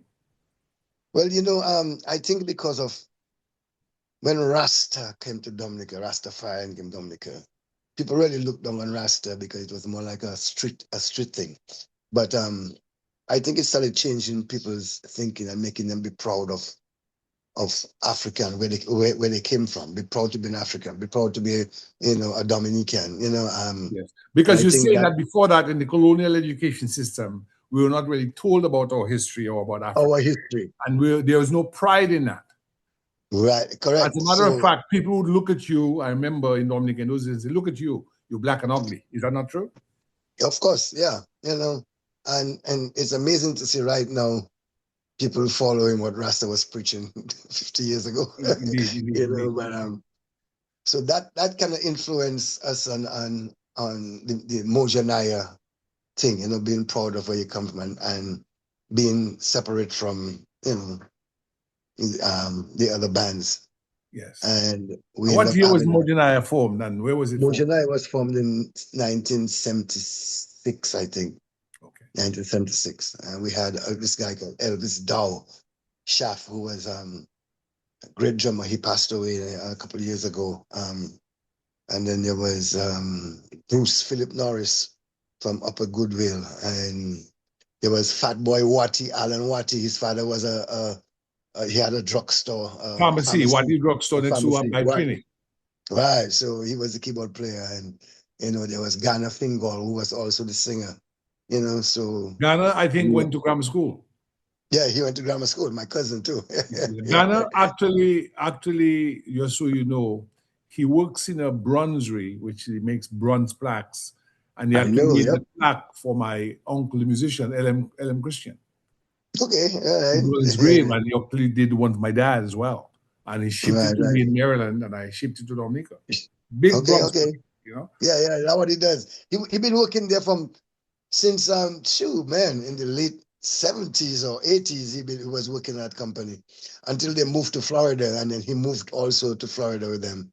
So I think he might have just retired. I think Ghana was a good singer. I remember Ghana. Very good. Used to sing for like vibrators. No, he sang for that was after my time. After my time, he sang for a band called Wafwikai. Wafwikai. Wafwikai. They had one album, I think. And then after Wafwikai, he came to Dominica, and he came to America, and he was a singer. Yes. And then from then on, we added Desi Hyson. Yes. Who went on to play with Culture. Let me tell you Desi's story with me, right? So one day I'm at DWI airport, and I step into the plane, and I saw Desi. I just looked at him. I don't know whether it may be deep in my recesses of my mind. I had an image. I said, "You from Dominica?" And he said, "Yes." "How you know?" I said, "Well, I just know." You could smell it. You could feel it. Came back from that time. We have a good relationship. In fact, when he got the Grammy nomination, I arranged for him to be interviewed by Carib Nation TV. It's on YouTube, and he told me, well, he worked with you and so on. But there's my Mojanaya story. So when I was in college, Mojanaya came to Connecticut Avenue. There's a little club on Connecticut Avenue up from the White House, and at that time, Richard Green, he's a dentist in Dominica now, and another Dominican called Scott McIntyre, and a Trinidadian guy called Lyle. They were at Howard Dental School, and I was wrapping up college. And my brother Sam was finishing up at Howard Medical School, and he had an old, long Lincoln Continental. And a couple of times I'd borrow that. I had no license in the. I'm driving around, I have no license yet, you know. And I took the 4 of us down to Mojaniah. And when we walked in. That's a club called the Roxy's. Roxy's, man. Roxy's. So when we stepped, the first place we went to, there were a couple of clubs. It was a strip club. We went to the wrong door. So the guy put his hand on for the money, and I just brushed by the guy. And that's why sometimes in life, you know, if you're confident, people just let you go. And he just let us go. But when we got in there, we didn't see any more Janaya. We saw a lady on a pole, you know. So I just said, guys, we made the wrong decision. We just spin around and went back outside. Yeah, I remember. We went to the next door, and the next door was Roxy's. Yeah, Roxy's. You climb up that stairs, and nice stage, nice sound. We used to play there like sometime on a Thursday and Saturday. So I saw Mojaniah a couple of times when you came to DC, you know, back in the day in the 80s, you know. Yeah. Somebody just sent me a video of a whole show we did at the Roxy's. You know, see young Daisy, young Sty, and I said, you must send that to me, man. You must send that to me. Hey, I'll send you the thing. Yeah. So how many of you were in Mojaniah? It was always 4. It was always a 4-piece. Yeah. And that is what you know, like I love the reggae people. And Mojaniah is MOJANYA. Yeah, two words though, you know. MOJA-NYA. And NYA, yeah. So Mojaniah. Yeah, so I think we established ourselves in New York. In fact, I was just watching what is that? I might have been Netflix or one of them, and there was a show about the rappers and in Fat. There was also about the rappers in New York, and Fat Joe talked about learning from Mojaniah. Coming to see Mojaniah those days. No, I mean Mojaniah was well respected. In fact, we just did a relief because we belong to the Caribbean Disaster Relief and Recovery Alliance, and we're doing a relief concert in Baltimore for Jamaica, Hurricane Melissa relief. Right. And there were about maybe 6 or so older white ladies, you know. But they're hip, you know, they're in their 60s, maybe 70s, but you know, they're older than me. They're in their 70s. And I started speaking, and the woman says, "Where are you from?" And I said, "Dominica." She said, "I know you sound like Rocket." She says to me, "You sound like Rocket." I said, "You mean Brian Rock?" She said, "Yes, I used to." She basically said, all of us here were big supporters of, like camp followers of Mojaniah.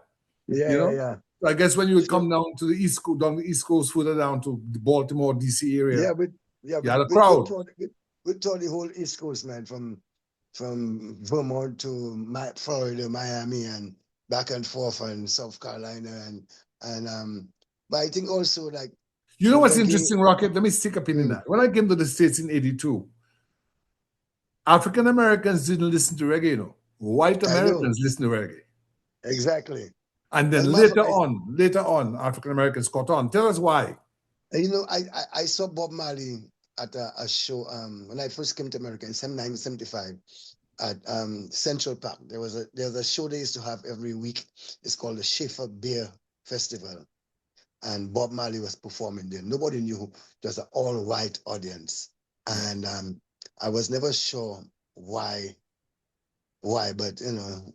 I think two things. I think one was rock and reggae has a synergy, but I also think the white Americans were the ones who in those days, it's different now, but they were the ones who could travel to Jamaica. So they had a sort of, affinity through travel with the music. And when they came back to the States, they maybe wanted to associate with it. Whereas African Americans didn't do a lot of tourism in those days. Now it's different. Yeah, right. So that's how I explain it, you know? Yeah, well, that makes sense. That makes sense. Yeah. You know? Yeah. But and also there's a sort of synchronicity between Rastafarianism and the hippie chic, which was back to nature, punk rock kind of. You know, there you go. But I mean, and because of that, that's how we end up playing more reggae music, because that is where the work, the jobs were coming from. Yes. The white clubs would hire us to play the reggae music. And, I mean, look, Rocket, listen, even now I go to Georgetown sometimes, not frequently, but I went we had an event and I went to a white club, and they're playing Bob Marley music and reggae. This is a white establishment. So what has happened is, for some reason, reggae penetrated more than calypso ever did. So up to this day in the United States, I won't go to a club and hear calypso unless back in the 50s, before I was born, before you were born, when Belafonte came out, they sang calypso, but that was a different calypso. Different era, That was like, you know, the Banana Boat song, Deo, Deo. Right. Midnight, daylight, come and we can't go home. But that was a different kind of calypso. But reggae has really penetrated the entire musical ecosystem to the point that Bob Marley is in the Rock Hall of Fame. Hall of Fame, of course, yeah.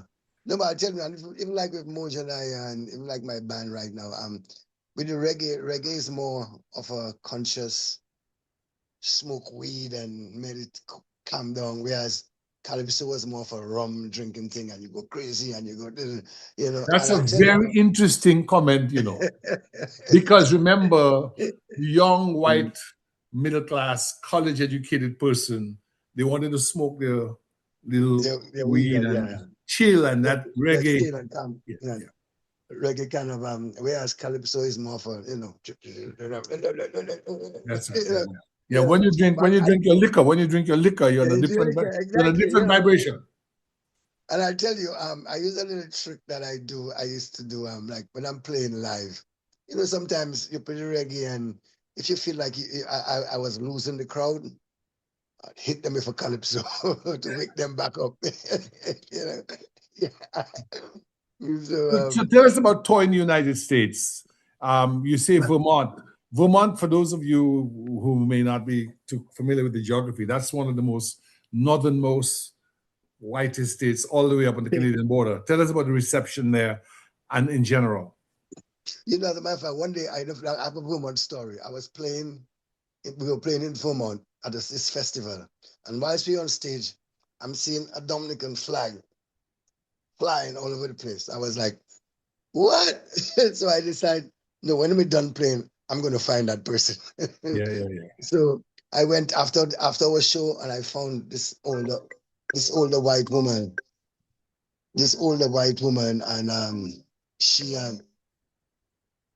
and she told me, oh man, I love Dominica. That she was hoping to meet.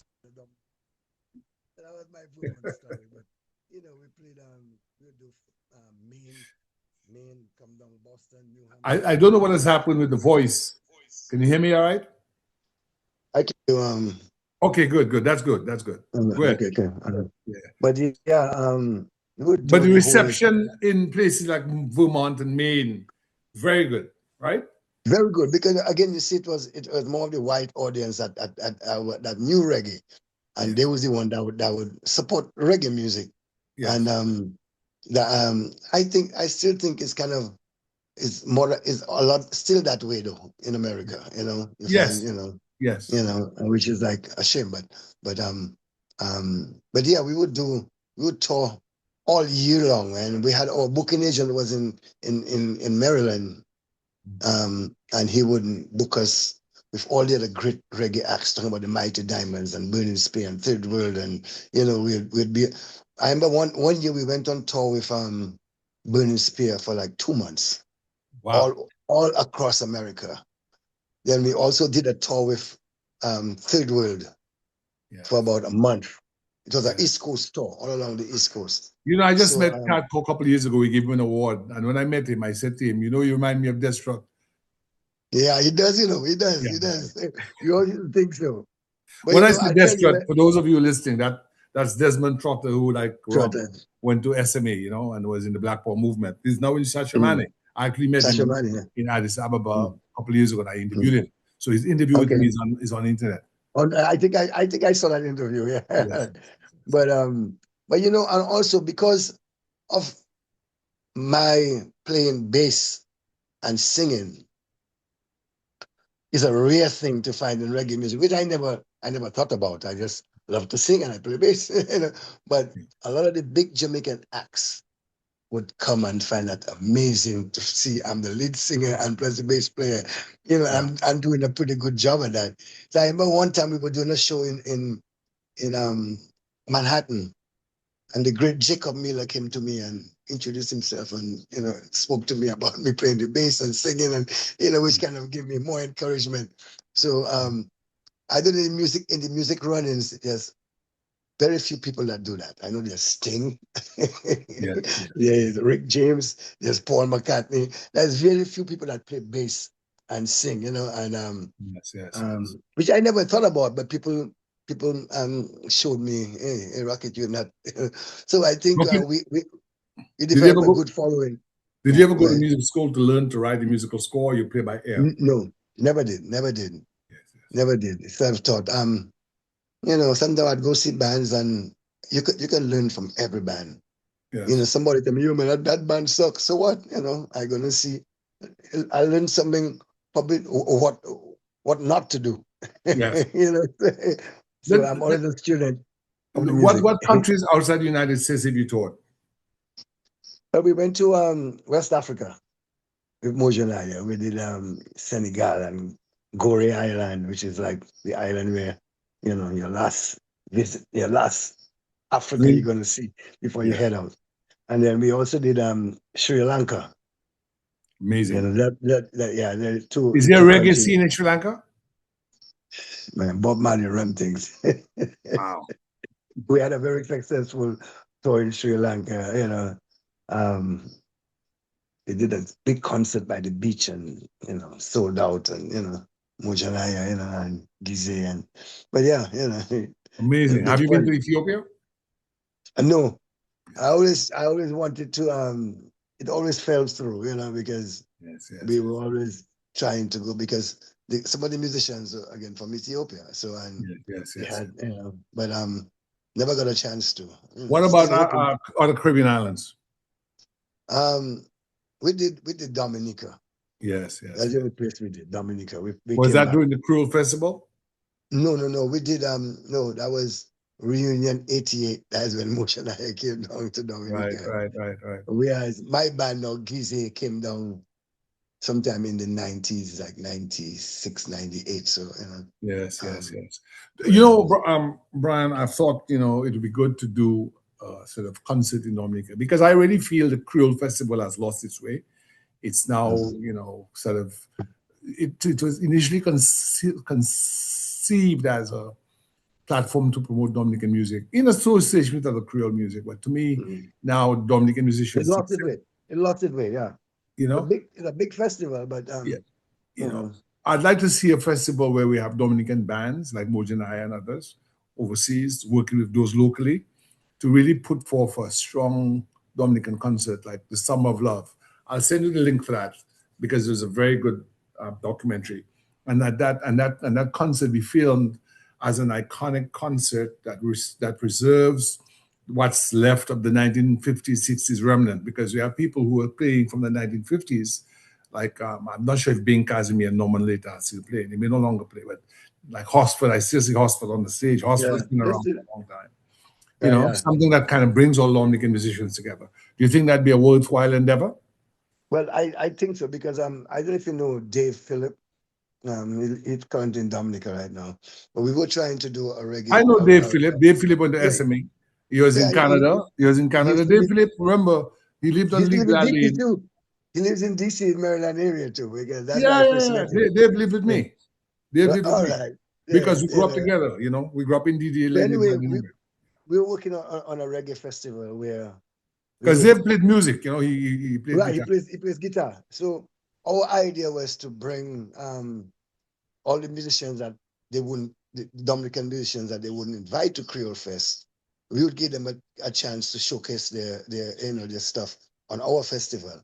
Be it singers that all over America, all over the world, that is willing to come down and perform, at that festival, and probably have two bands to play, to back them up, to play for their music, and then have the major bands like Mojanaya and Liquid Ice, or Naked Feet, or give them a chance to get reunited, but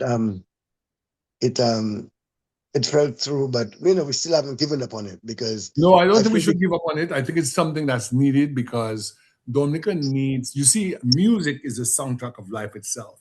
And for a Exactly. small island, Brian, I believe Dominica has produced world-class Very, musicians like yourself, very great like Gordon musicians. Henderson, like Julie Versatile, Morillon, versatile too.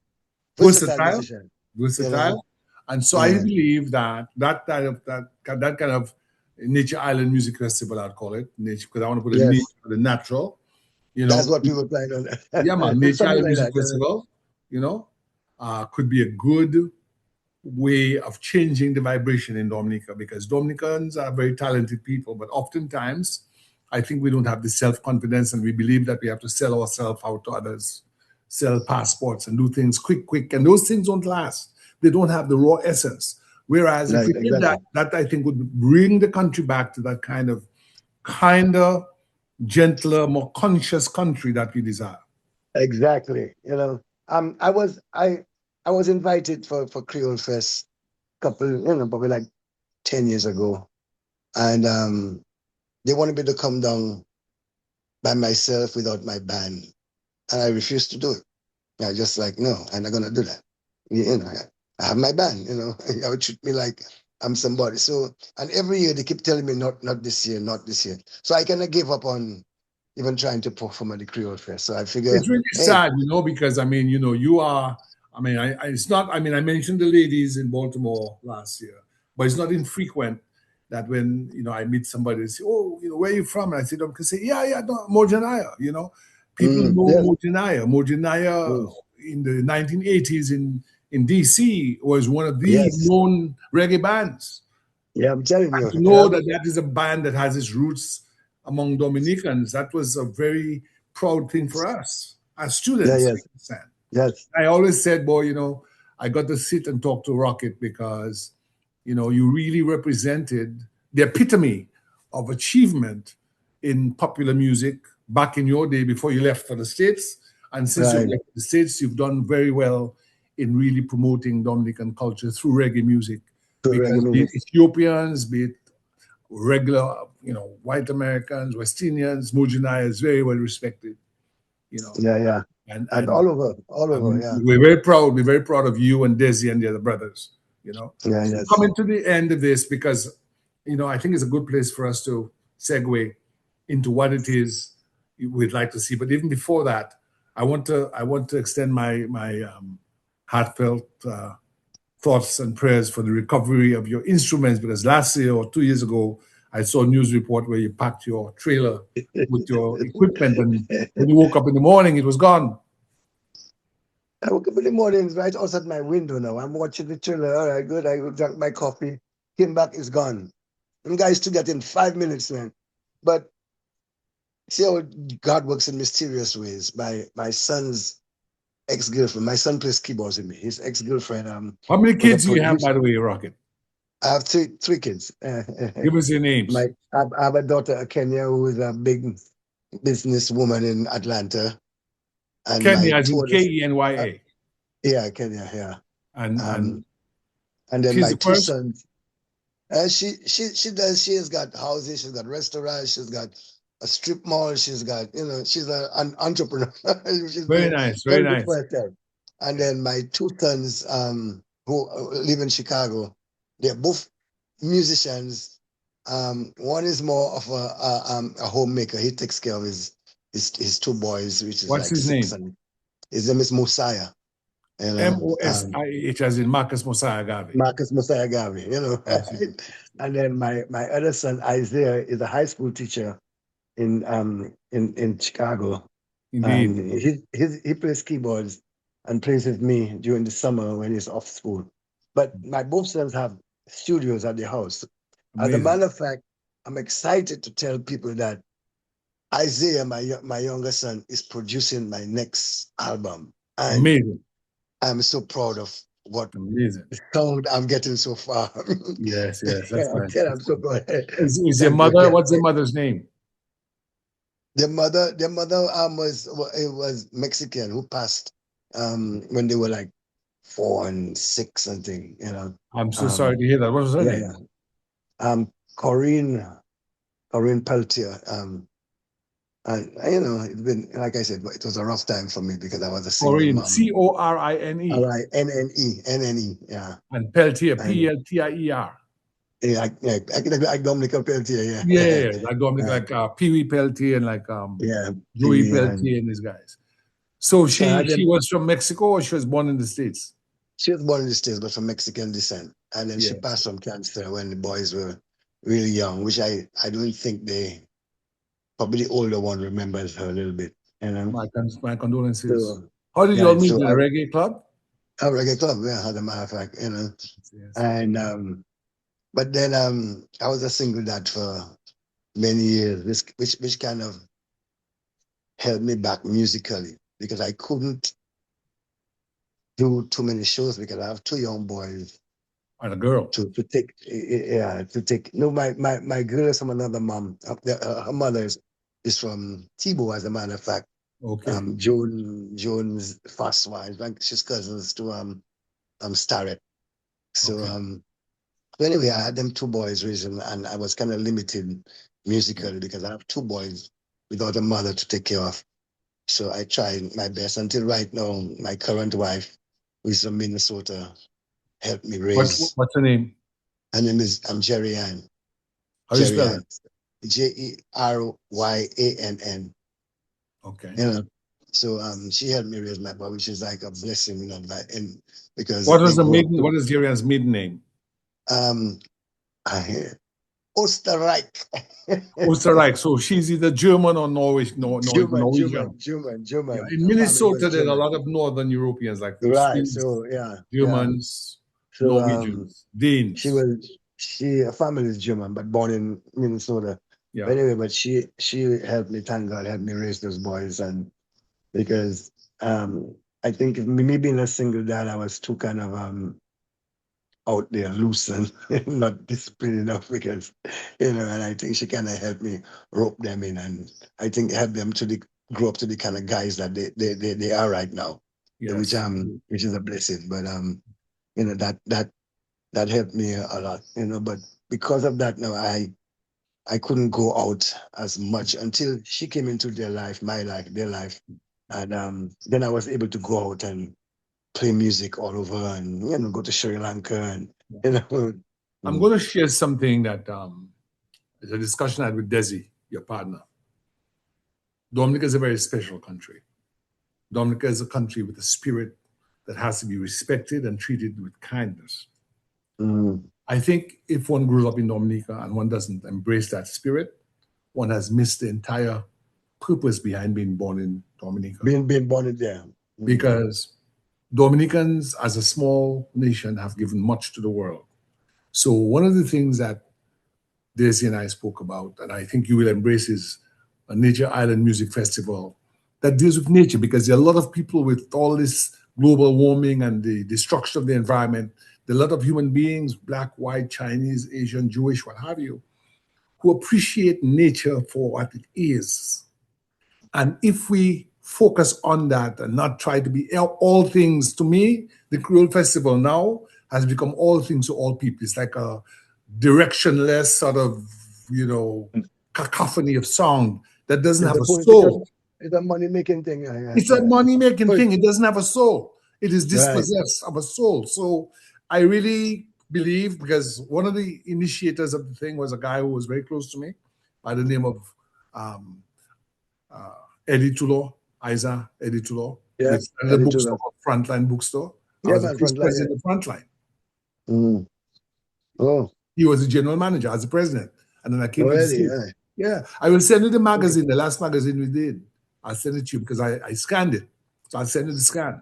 So there's a Frontline bookstore in Chicago. Is that part of No, you no. guys? The Frontline route, when Eddie was in England and he came back and he had a link with a lot of white progressives and socialists in London, white folks who were conscious and Pan-African too. And we had come out with your cousin out of the independence movement of Bruce E. Douglas. And after the Freedom Party election in 1980, we wanted to continue. And I met Eddie through Hillary Thomas and Morrison Thomas and at their home, because Eddie's father's a policeman. Yeah. Morrison and Hillary, their father's a policeman.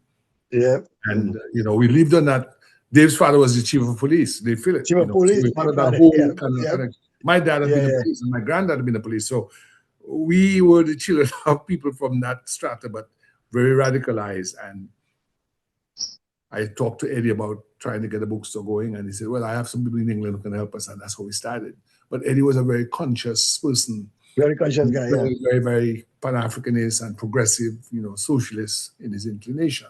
I just did an essay on him because I don't want people to forget him, because like you, he was a very conscious guy. So that is the idea, I think, because that would be part of not just nature and respecting it, but wellness, right? Yeah, So if you want to talk about medical marijuana, let's make it be medical marijuana, not just marijuana where folks just sit down and yeah, sit down and idle. smoke all day. Yeah, No, yeah. no, no, because that's destructive. But if you want to put the herb within the context of wellness For and wellness and nature nature and yeah, and yeah. consciousness, then that could be a unique brand that could bring a lot of benefit to Dominica. Your thoughts on Yeah. that?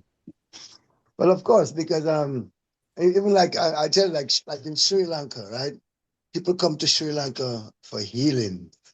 A lot of Europeans, Russians, and Germans, they come to Sri Lanka for the natural herbs and the properties that they have and I could see Dominica being that for people also, and more accessible to Dominica to get the healing properties and to get, you know, the hot springs and the natural, you know, beauty and foods and, you know, so somehow we should find a way to, in fact, that's what Dave and myself was trying to do. We was trying to do it in the Kalinago territory, Yes. to kind of invite indigenous people from all Over the world. all over the world, all over the world to That, in come. fact, it's funny, you know, And When Ruzi was in Canada before he was deported, Ruzi was one of the leaders for the First Nations. They call it First Nations. First That is Nation, of course, indigenous yeah. people.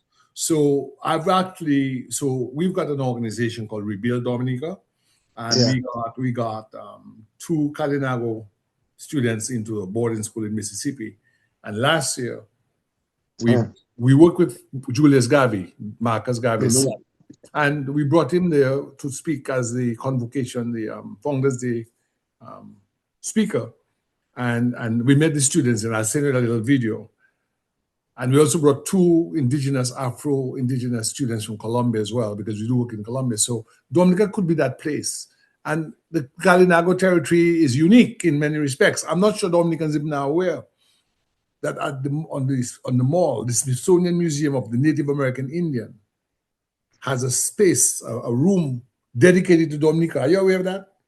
No, I wasn't at all. You know? So I brought my kids when they just opened it up, and when you step, there's a room dedicated. Dominica is the only Caribbean island with a room, because it's the only Caribbean island with a Native American territory. No, we were trying to let Nacio be the headliner, because being that he's Pat Kalinago too, he's really well known in the reggae.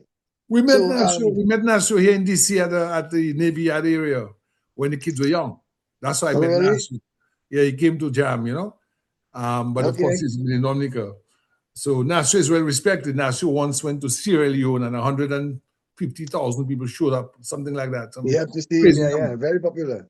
Very so popular. Yeah, we still have plans of doing it, but you know, Dave, his leg got amputated. I don't know if you know that. No, I know. I know. And so he was kind of limited, and he was going for some hard times. But and plus, the venue we were looking at was kind of it became too political, you know, like so we kind of trying to stay away from that and do it ourselves, you know, not have the government or anybody else be involved in our festival. We make the decisions, and we take the losses if we have to, and you know, but we do it like a yearly thing, you know. So I think I'd like to discuss that further offline, because I think, you know, we have to be creative and innovative, and it's that creativity and innovative spirit that will make a difference for us, because I think we have the capacity for indigenous folk to be the motive force for the development process, and not always self-short and believe that others have to do it for us. I mean, the whole idea of independence and the whole Pan-African and Black Power movement and consciousness movement was to empower ourselves as human beings that are capable of rising up and not necessarily have to be seized of the belief that others can do it for us or must do it for us. I mean, Rocket, nobody can really pass by you and say that they're better than you. I mean, that's a fact. Or Desi or any one of our colleagues. I mean, we are, God's creations in the best way. And I'm very proud of you and Desi and the Mojinaya group and the Gizzae. And of course, I don't know Gizzae as much as Mojinaya. Yeah, of course, yeah. But give us. We've built a very strong following in the reggae run-ins in the Midwest. And before we were talking about this, let me finish telling you about the trailer being stolen. Yes. So anyway, my sons, who was a producer on ABC Radio, mentioned that to their people, and they decided to have an interview with me about the instruments being stolen. And then my son came up with the idea of a GoFundMe. And because of the GoFundMe now, which was very successful, we got to replace everything that was stolen. Amazing. So it worked out. It worked out so good. And plus, everybody knows I'd be on the street and people would be like, "Hey, ain't you the guy whose equipment got stolen?" People know me all. Even one time I was in Florida and somebody mentioned, "Hey, and you know," so it kind of helped. Yeah. I guess Every disappointment is a blessing. Who God bless, no man curse. So it all worked out anyhow. And Nice. I'm in the process of again with me and my son trying to release a song, about the goodness of, you kind of give up on humanity because of what's going on, but we're trying to produce this song where we were thanking people for being good and and thoughtful, and keep it going like that, because you have to do that, Rocket, because Yeah. despite all of the hatreds and other things that are happening in this time in 2026 in the country, we have to bring a better message of levity and love, Exactly. and grace and guidance. And I believe you have over your life been a very sort of joyful person. You brought a lot of joy in people's lives. I mean, I tell you, when the Michael Jackson docudrama or documentary or movie came out, I immediately told my wife, I said, "Listen, man, that's Michael Jackson, but we had our own Michael Jackson, and his name was Brian Rock." But I got a compliment. We just did a show downtown Chicago last Sunday, and I got a compliment from this girl, which I couldn't believe. She told me, "Rocket, you can make a handicapped person get up and dance." I was like, okay. That's a nice one. That's a good one. I was like, oh God. Yes, that was pretty good to people to acknowledge that, because but let me, as someone who's a humanitarian, who's a nation building with music, whose life has been emblematic of creativity in song and in cultural rendition, give us a few words of closing of what you'd like to see for Dominica, what you'd like to see for the world in the way of the unity of God's people of all colors and creeds, because that's what you represent, the goodness of man and woman. It was a great idea for us to be called the Nature Island. And I'd really like us to keep it that way, because the foods, the reason why my mom and my other people can live to be 100 is because they had that strong foundation of eating good foods. And them is the kind of thing I'd like to see Dominica, not the fancy 5-star hotels. And that's great for certain people, but I would like to see Dominica just remain as natural as it can. As a Rasta thinking person, just keep it natural as much as we can, because I think that is the special thing about Dominica, that we have. We have the waterfalls, we have the rivers, we have the hot springs, we have, the different shades of green, and I think that sometimes the progress that people think about is not becoming too westernized. It's not progress at all. In fact, the cost is too high to bear. Why would we want to have arsenic in our rivers? Why would we want to, because we want to build some airport? I believe, for instance, let me ask you a question. St. Bart's. You ever heard of St. Bart's?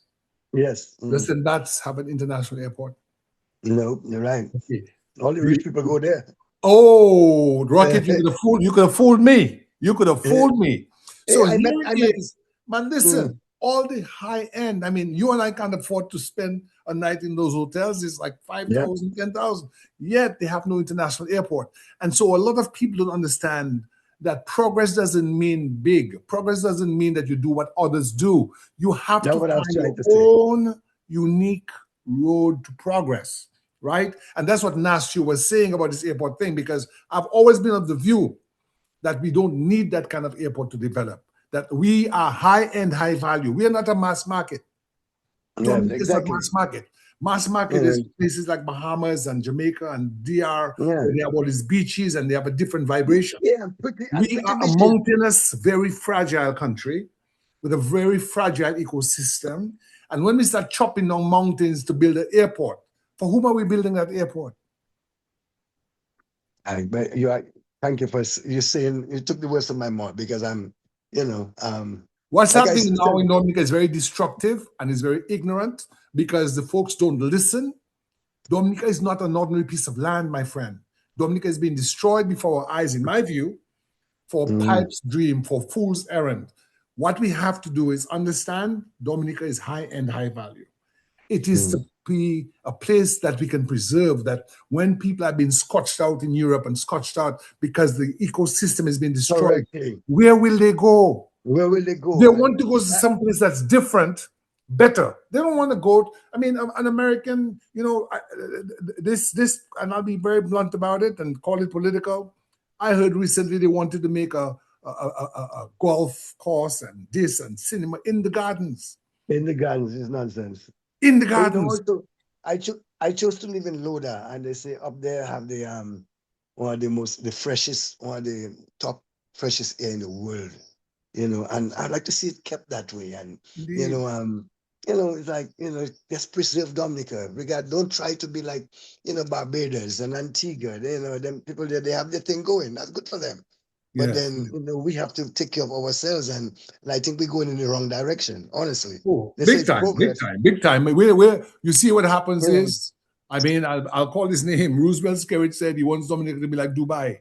Dubai is a slave state, my friend. Dubai is a country of concrete, and it can't compare. But that's what they think. They see a big building, they want it too. It's like the person without a consciousness. Everything they see, they want to grab, and they just want to do thoughtfulness. Exactly. Without being thoughtful. Does that really match the conditions we have? Is that really appropriate for the conditions we have? Is that really respectful of what God has graced us with? I know, because eventually we're going to regret it, if we don't stop it soon, because Dominica is such a special place, and we have to try and keep it, as natural as we can, and sell that, to the world, to the world, because it's unique. Rocket, it's very unique. There's no other place like that in the world. Dominica is a very unique place. And so we need to get away from this whole idea of, monkey see, monkey do, or trying to keep up with the Joneses, or this guy. Yeah. So let me have it. Well, you don't know what the Joneses go through. Yes. Right? Yeah. You don't know what cost, right? So it's a time, I think, for us as a people with people of superior intelligence and performance in the creative arts like yourself, to really appreciate and to really find a way for us to work together to save what's left of the treasure that's Dominica. Because Dominica is inside all of us. And that's why I thought it this morning important to take a moment to really say thank you to you, to say thank you to you for making the lives of my generation much more joyous and enjoyable and blessed to have had you among us, and to have sort of embroidered our lives with that creativity in song, because it really was a good time. And I give thanks. It surely was. I would never change that for nothing else. And I say, God bless Dominica, and we got to think about that. We are blessed with many things, and we have to try and use it to our, the best we can. Yes. Not destroy them blessings that we got.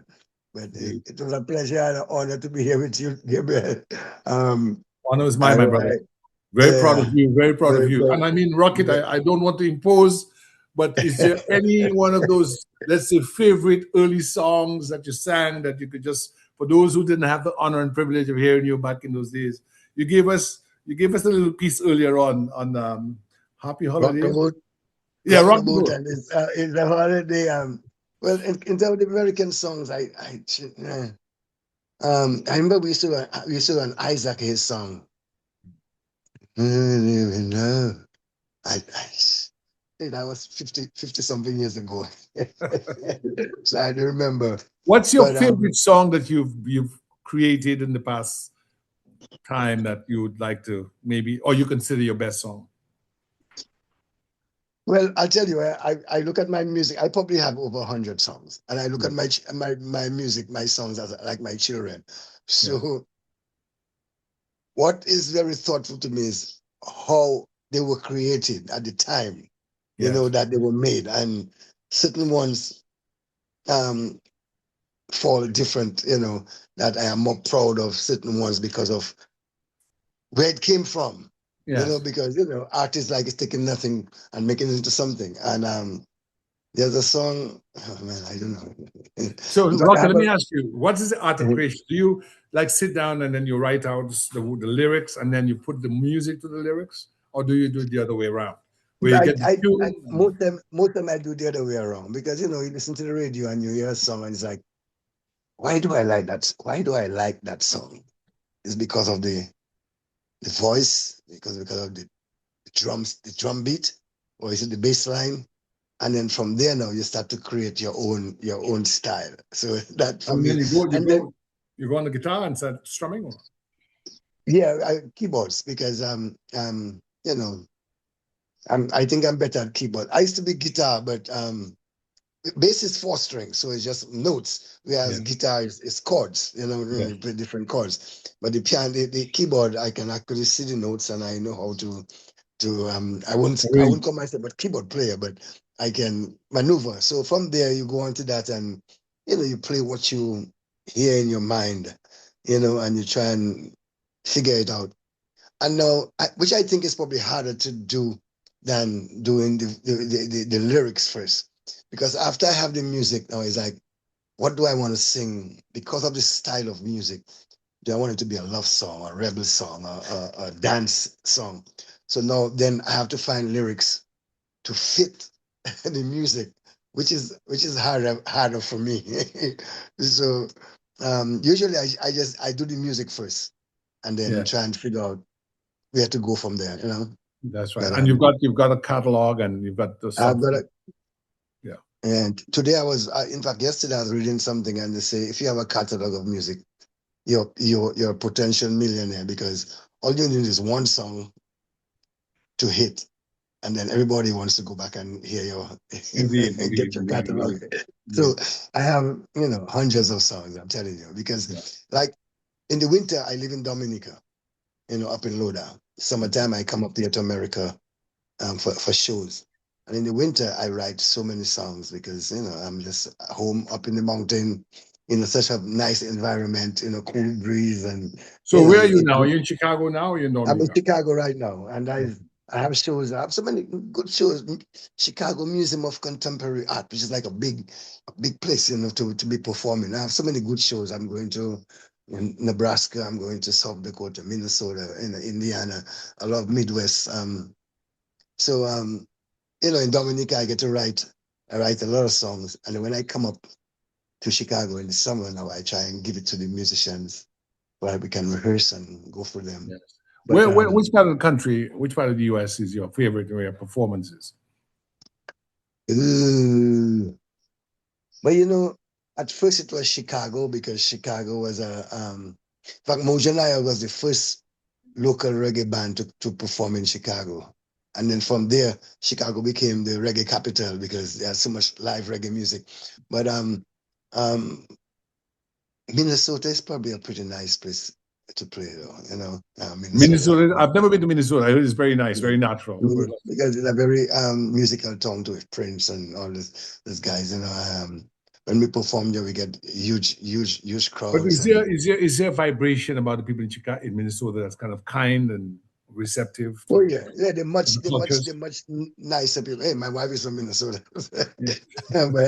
but you have a show and then people come early and everybody wants to talk and have a good time. It happens in Chicago too, which is kind of I think because of the dancehall music kind of change people's thoughts of communicating with each other, because dancehall is more of an aggressive kind of whereas the roots reggae is more of a chill. laid It's back, very chill. Conscious, Very conscious. and you find the people who like that style, is who really come to see us. Yes, So indeed. because we It's a play different more of that demographic. music. It's a more, let's Okay. say, reflective and conscious and thoughtful demographic. It's Right. not filthy. It's not filthy music. You're not pushing filth and profanity and that type of thing. You're speaking But to the soul. Am I right? yeah, exactly. Speaking to the human soul in a way that is Exactly. more melodious and more respectful. Am I right? Exactly. Because when you check out right now, there are so many of the other artists out there that come and go. But the ones that were spiritual, and the one that wrote the conscious songs, they're still alive today. You could still hear their music. But we have a good time playing wherever we go, and sometimes with little holes in America, little tongues in America, and you believe the response we get from the audience. Yes. And we just go there, and I tell you, we always do, even though it's one Kadas or one Calbiso in our show. So it's not like it's only reggae. So I always have to show my roots in where I come from. Apart from the Caribbean, I come from Dominica, and I have to show you our style of music too. Yes. So Yes. that always wakes up the crowd, and people are like, "Whoa, man!" Because So my give idea me is an that, example of a sort of Dominica-centered song that you would sing to wake them up.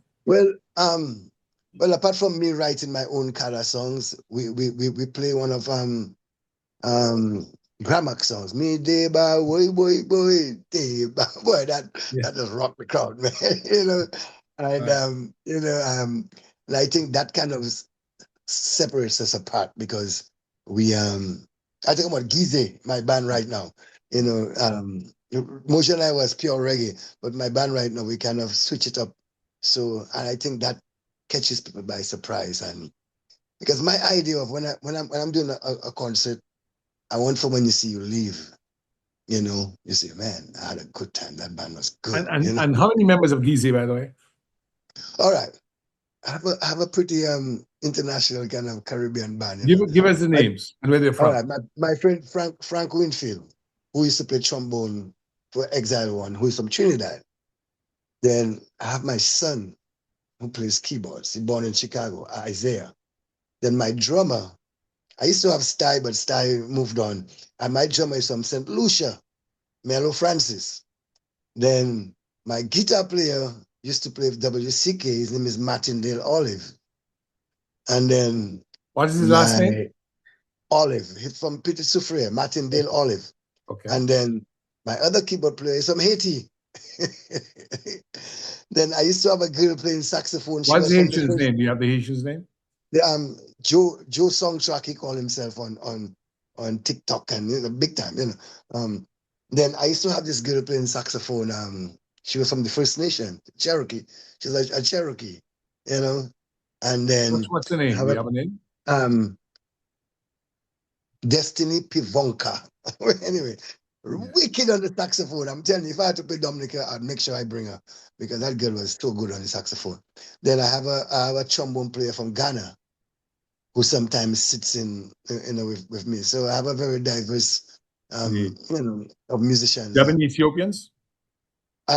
No, the Ethiopian, two of them Ethiopian guys passed on. Oh boy. And the other one kind of got away from music. He's an artist. He draws and paints, and But as a matter of fact, he just played with me a couple of shows ago. What is his name? His name is Rufael Woldemariam. Yes. Yeah. So what about there's some Dominicans? There's musicians in Chicago. There's Clive Roy's in Chicago. Yeah, no, Clive Jajak. Yeah. Clive Jajak, yes. He's been doing very good too with his band. It's a reggae band. Okay. But I never get to see him because he's playing over here, I'm playing over there, so we never. What is the name of his band? It's a Hurricane Reggae Band. Okay, good. Because he was a Calypsonian, and his name was Hurricane. Hurricane Yeah. or something like that. So, Yeah. you know, He's an SMA boy as well. He went to SMA. yeah. All my time. I remember growing up with him, in Dominica. And, There's another guy, James guy. What's his name? He's in Chicago. Kofi James. His James. father was a police too. Yeah. Scary James. That was Scary James. Yeah. So anyway, yeah, he's got his own thing going on. He plays in Chicago. He plays what, the guitar? No, he's the singer. Yes. He's the singer. He doesn't really have a band to say, like I have a band that I bring on the road. He's more of an artist, and when he gets shows, he hires musicians to play. As a matter of fact, he has a show today, which I was hoping to go to see, but it looked like it's going to be a rain out. It's outside show. I don't know. We'll see. So yeah, a couple of us, in Chicago. Very nice. Very nice. I tell you, straight up, I tell you, Chicago, my favorite city. I'm telling you, Chicago in the summer is the best city musically. Man, the people are friendly. There's so much going on musically. I lived in New York for 20 years, and when I came to Chicago, I was like, why the hell did I live in New York that long? Are you in the suburbs of Chicago or you're downtown? No, in the suburbs. One of the suburbs. What's it called? It's called Oak Park. Oak Park is a great suburb, in Chicago. It's like probably like 7-10 miles from the city. I've just passed through Chicago. My wife and I've never really gone, so we plan to go to Chicago just to soak it up. Yeah, summertime, of course, summertime. We got the lake. We got, oh man, you'll think you're in Florida or something, because the lake is like 20-something miles of just beachfront and and riders. Is it swimmable? Is it swimmable? Do people swim in the lake? Yeah, all summertime. Yeah, it's very swimmable. Everybody's out on the lake and volleyball and skaters and barbecuing and music and a live city. Trust me, I love it. You see, like I feel like in New York as a musician, I would have to have another job. Yeah. But in Chicago, I could just play music and survive. Not very good if you're not working a lot, but that's why I kind of love Chicago. But indeed.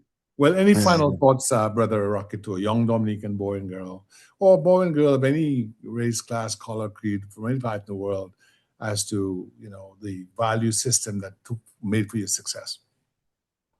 Well, I think you have to be disciplined and, like I said, know what you want. And once you know what you want and you go for it, so you cannot fail, because I'm telling you, I used to have a little 9-to-5 jobs, but the day I decided to use the talent God gave me, my life got so much simpler and easier, and I could see the future. And be it music or whatever else you think God gave you the talent to do, you have to use it. If not, you find yourself suffering more times than being happy. And I think probably that's why I'm such a happy guy. Because I think I'm doing what the talent God gave me since I'm a little boy in Dominica. I know that's what I want to do, and I'm doing it. And so it is a discipline you have to have, and just go for whatever it is you're going for. And I do think you can never go wrong. Yes, so you're talking discipline, dedication, dedicating yourself to it. And of course, having that joie de vivre, joy of life, as you say, because if to be dedicated, disciplined, and educated, you have to have passion, right? Passion, right? Yeah. And I think that is what between me and my brothers, they were all musicians, but that wasn't really their passion, And for me, that music be my passion. And what is Cedric doing right now? Cedric is in Orlando. I think he's into real estate. And Eden. And Eden is he's kind of taking care of my mom, in Atlanta. Again, she's 101. 100. It's gonna be 101 in September. God bless her soul, man. God bless her. So he and my sisters are in Atlanta, and they kind of taking care, of my mom right now. Just kind of, retired, and it's just. I try to get him back in the music, but he's not really too interested. Does he still have his afro? No, he doesn't. I know it's the guy, you know, we older now, he's all gray now. I He's know, I more know. gray. I lost my He's little more gray laugh. than me. He's more gray than me. Yes, indeed. But, Yes. Rocket, mm, listen, it's been a high honor and privilege. I'll send mm. you a copy of that when I get it loaded up. But this has really been great. And, thank you so much again for all you've done. No, no, thank you for having us. And again, it's been a pleasure and an honor to be here talking with you, the great Christian, Gabriel Christian. And hopefully, I look forward to probably working with you and we can Yes. discuss more on that As a matter festival of fact, thing. we can maybe do something down here in Maryland, Right, So let's talk right, about that right. as well. Okay, all right. Take care. Thank you Peace again. out. Please, thank you, boss. All right.